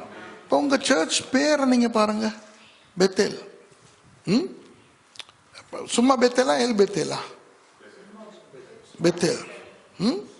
பெத் எல். பெத் எல்னா என்ன? தேவனுடைய வீடு. வாவ், என்ன அருமையான ஒரு பேர். இந்த சுவிட்சர்லாந்துல தேவன் வந்து இறங்குற தேவனுடைய வீடா இந்த சபை இன்னையிலிருந்து உருவாகும். இதை நீங்க தீர்க்க தரிசனமா எடுத்தாலும் சரி, அறிவுரையா எடுத்தாலும் சரி, எப்படி எடுத்தாலும் சரி, நம்ம எழும்பி ஜெபம் பண்ணுவோம். சர்வ வல்லமையுள்ள ஜீவனுள்ள தேவனே, இதோ இந்த பகல் வேளையில உங்கள் பாதத்துக்கு இயேசு நாமத்தில் வருகிறோம். இந்த பெத்தேல் சபைக்கு, இந்த சபையின் ஊழியக்காரருக்கு, அவருடைய குடும்பத்துக்கு, இந்த சபையின் அங்கத்தவர்களுக்கு நீங்கள் கொடுத்த இந்த அறிவுரை நீங்கள் கொடுத்ததாய் நாங்கள் நினைக்கிறோம், ஏற்றுக்கொள்கிறோம். ஆசீர்வதிங்கள், பெரிய காரியம் செய்ய வேண்டும். ஆண்டவரே, நீங்கள் செய்கிற காரியங்களை பார்த்து நாங்கள் ஆச்சரியப்பட்டு எங்கள் கண்களையே எங்களால் நம்ப முடியாமல் இருக்க வேண்டும். ஆமாண்டவரே, ஒவ்வொரு முறை அந்த பெல்வுட்டை பார்க்கும் பொழுதும் நான் உங்களுக்கு சொல்லுகிற விஷயம் தான், ஆண்டவரே என்னால் நம்ப முடியவில்லை, நம்ப முடியவில்லை, நம்ப முடியவில்லை என்று. அதே போல இவர்கள் இந்த பெத்தேல் சர்ச்சினுடைய வளர்ச்சியை பார்த்து நம்ப முடியவில்லை, நம்ப முடியவில்லை என்று சொல்லத்தக்கதாக பெரிய காரியங்களை நீங்கள் செய்யும்படி நான் ஜெபிக்கிறேன். அன்று பெத்தேலிலே யாக்கோபு இந்த கல்லில் தலையை வைத்து படுத்துக் கொண்டிருக்கும் பொழுது கண்ட சொப்பனத்திலே அந்த ஏணிக்கு அப்பாலே தேவன் இருந்து யாக்கோபோடு பேசினதை பார்க்கிறோம். அதே போல இந்த சுவிட்சர்லாந்திலே இருந்து தேவனுடைய பிரசன்னத்துக்கு ஏணியாக இயங்குகின்ற அந்த ஆசீர்வாதம் இந்த பெத்தேல் சபையிலே தேவரீர் ஏற்படுத்தும்படி நான் ஜெபிக்கிறேன். பாஸ்டர் அருட்சனுக்காக நன்றி, அவருடைய மனைவிக்காக, மகனுக்காக நன்றி. ஆண்டவர், இங்க இருக்கின்ற அனைத்து அன்பு நெஞ்சங்களுக்காக உங்களுக்கு நன்றி செலுத்துகிறேன். கர்த்தாவே, இவர்கள் நல்ல பழைய விஷயங்கள், நல்லதல்லாத பழைய விஷயங்கள் இவர்களுடைய உள்ளங்களிலே வைத்திருந்தால் அவைகளை எல்லாவற்றையும் ஒழித்து போட உதவி செய்யுங்கள். அவையெல்லாம் வெறும் ஞாபகங்களாய் மாத்திரம் இருக்கட்டும், பாதிப்புகளாய் இருக்க வேண்டாம். ஆண்டவரை, எல்லாம் புதிதாயின, எல்லாம் பழையவைகள் ஒழிந்து போயின, எல்லாம் புதிதாயின. இந்த புதிய ஆசீர்வாதம் இனி வரும் நாட்களிலே இந்த சபைக்கு நீங்கள் கட்டளையிடும்படி நான் உங்களிடத்திலே வேண்டிக் கொள்கிறேன். இயேசு கிறிஸ்துவின் வல்லமையுள்ள நாமத்திலே பிதாவே. ஆமென். ஆமென். God bless you. தலை சாய்க்கும் கல் நீரையா, மூளை கல் நீரையா, நான் நம்பி தலை சாய்க்கும் கல் நீரையா, மூளை கல் நீரையா.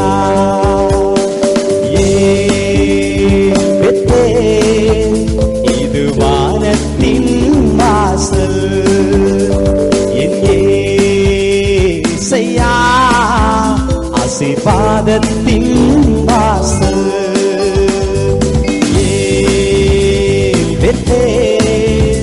இது வானத்தின் வாசல், என் ஏசையா ஆசீர்வாதத்தின் வாசல். தலை சாய்க்கும் கல் நீரையா, மூளை கல் நீரையா, நான் நம்பி தலை சாய்க்கும் கல் நீரையா, மூளை கல் நீரையா.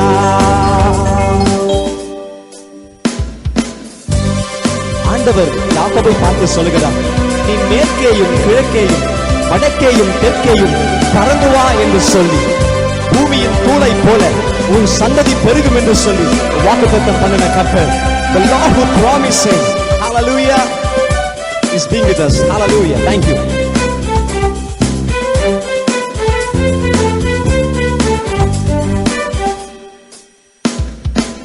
மேற்கு கிழக்கு வடக்கு தெற்கு பறந்து வா என்றீரே, பூமியின் மூளை போல் சந்ததி பெருகும் என்று வாக்குரைத்தீரே.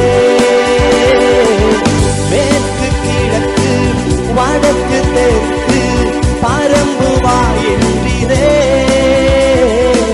பூமியின் மூளை போல் சந்ததி பெருகும் என்று வாக்குரைத்தீரே. சொன்னதை செய்யும் அளவும் என்னை கைவிடவே மாட்டீ, நீர் சொன்னதை செய்யும் அளவும் என்னை கைவிடவே மாட்டீ என்று சொல்லுவீங்களா? ஏல் பெத்தேன், ஏல் பெத்தேன், இது வானத்தின் வாசல், என் ஏசையா ஆசீர்வாதத்தின் வாசல்.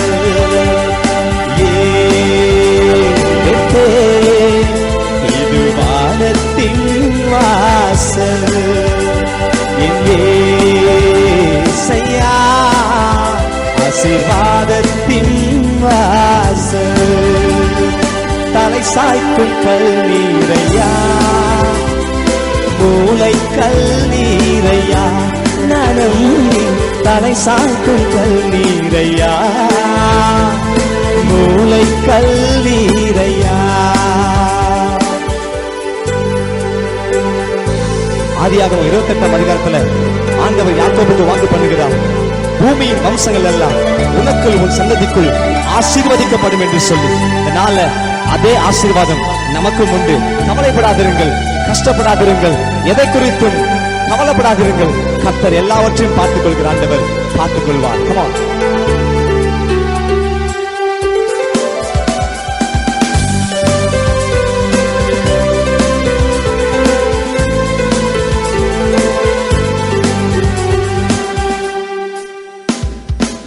பூமியின் வம்சங்கள் உனக்குள் உன் சந்ததிக்குள் ஆசீர்வாதிக்கப்படும் என்று ஆசீர்வாத வாய்க்காலாக என்னை மாற்றினீரே. பூமியின் வம்சங்கள் உனக்குள் உன் சந்ததிக்குள் ஆசீர்வாதிக்கப்படும் என்று ஆசீர்வாத வாய்க்காலாக என்னை மாற்றினீரே.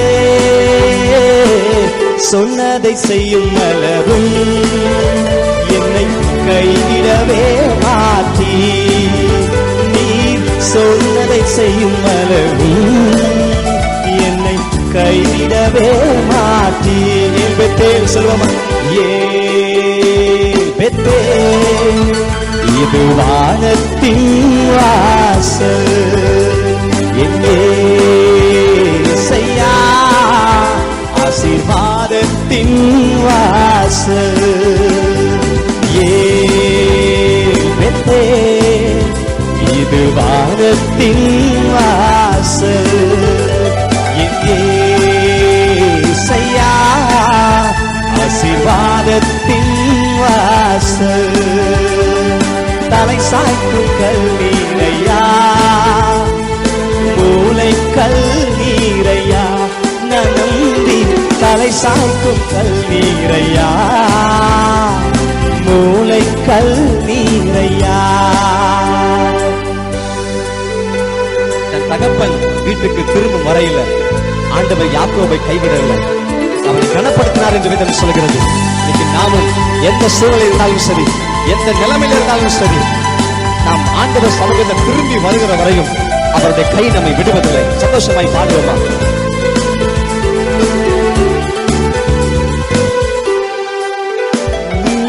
செல்லும் இடமெல்லாம் உன்னோட இருந்து உன்னை கனப்படுத்துவே. தகப்பன் தேசத்துக்கு திரும்பும் வரையில் உன்னை காப்பாற்றுவே. செல்லும் இடமெல்லாம் உன்னோடு இருந்து உன்னை கனப்படுத்துவே. தகப்பன் தேசத்துக்கு திரும்பும் வரையில் உன்னை காப்பாற்றுவே. சொன்னதை செய்யும் அளவும் உன்னை கையிடவே மாட்டே. நீ சொன்னதை செய்யும் அளவும் என்னை கையிடவே மாட்டே. Come on, join together and say it with it. பெத்தேன். இது வானத்தின் வாசல் என் இயேசையா, ஆசீர்வாதத்தின் வாசல் பெத்தேன். இது வானத்தின் வாசல் என் இயேசையா, ஆசீர்வாதத்தின் வாசல். மூளை கல்லீரையா, நரம்பி தலை சாய்க்கும் கல்லீரையா, மூளை கல்லீரையா. சரி சொல்லுவோமா?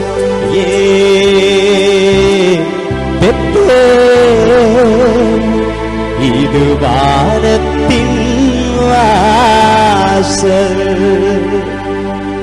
என் இயேசையா,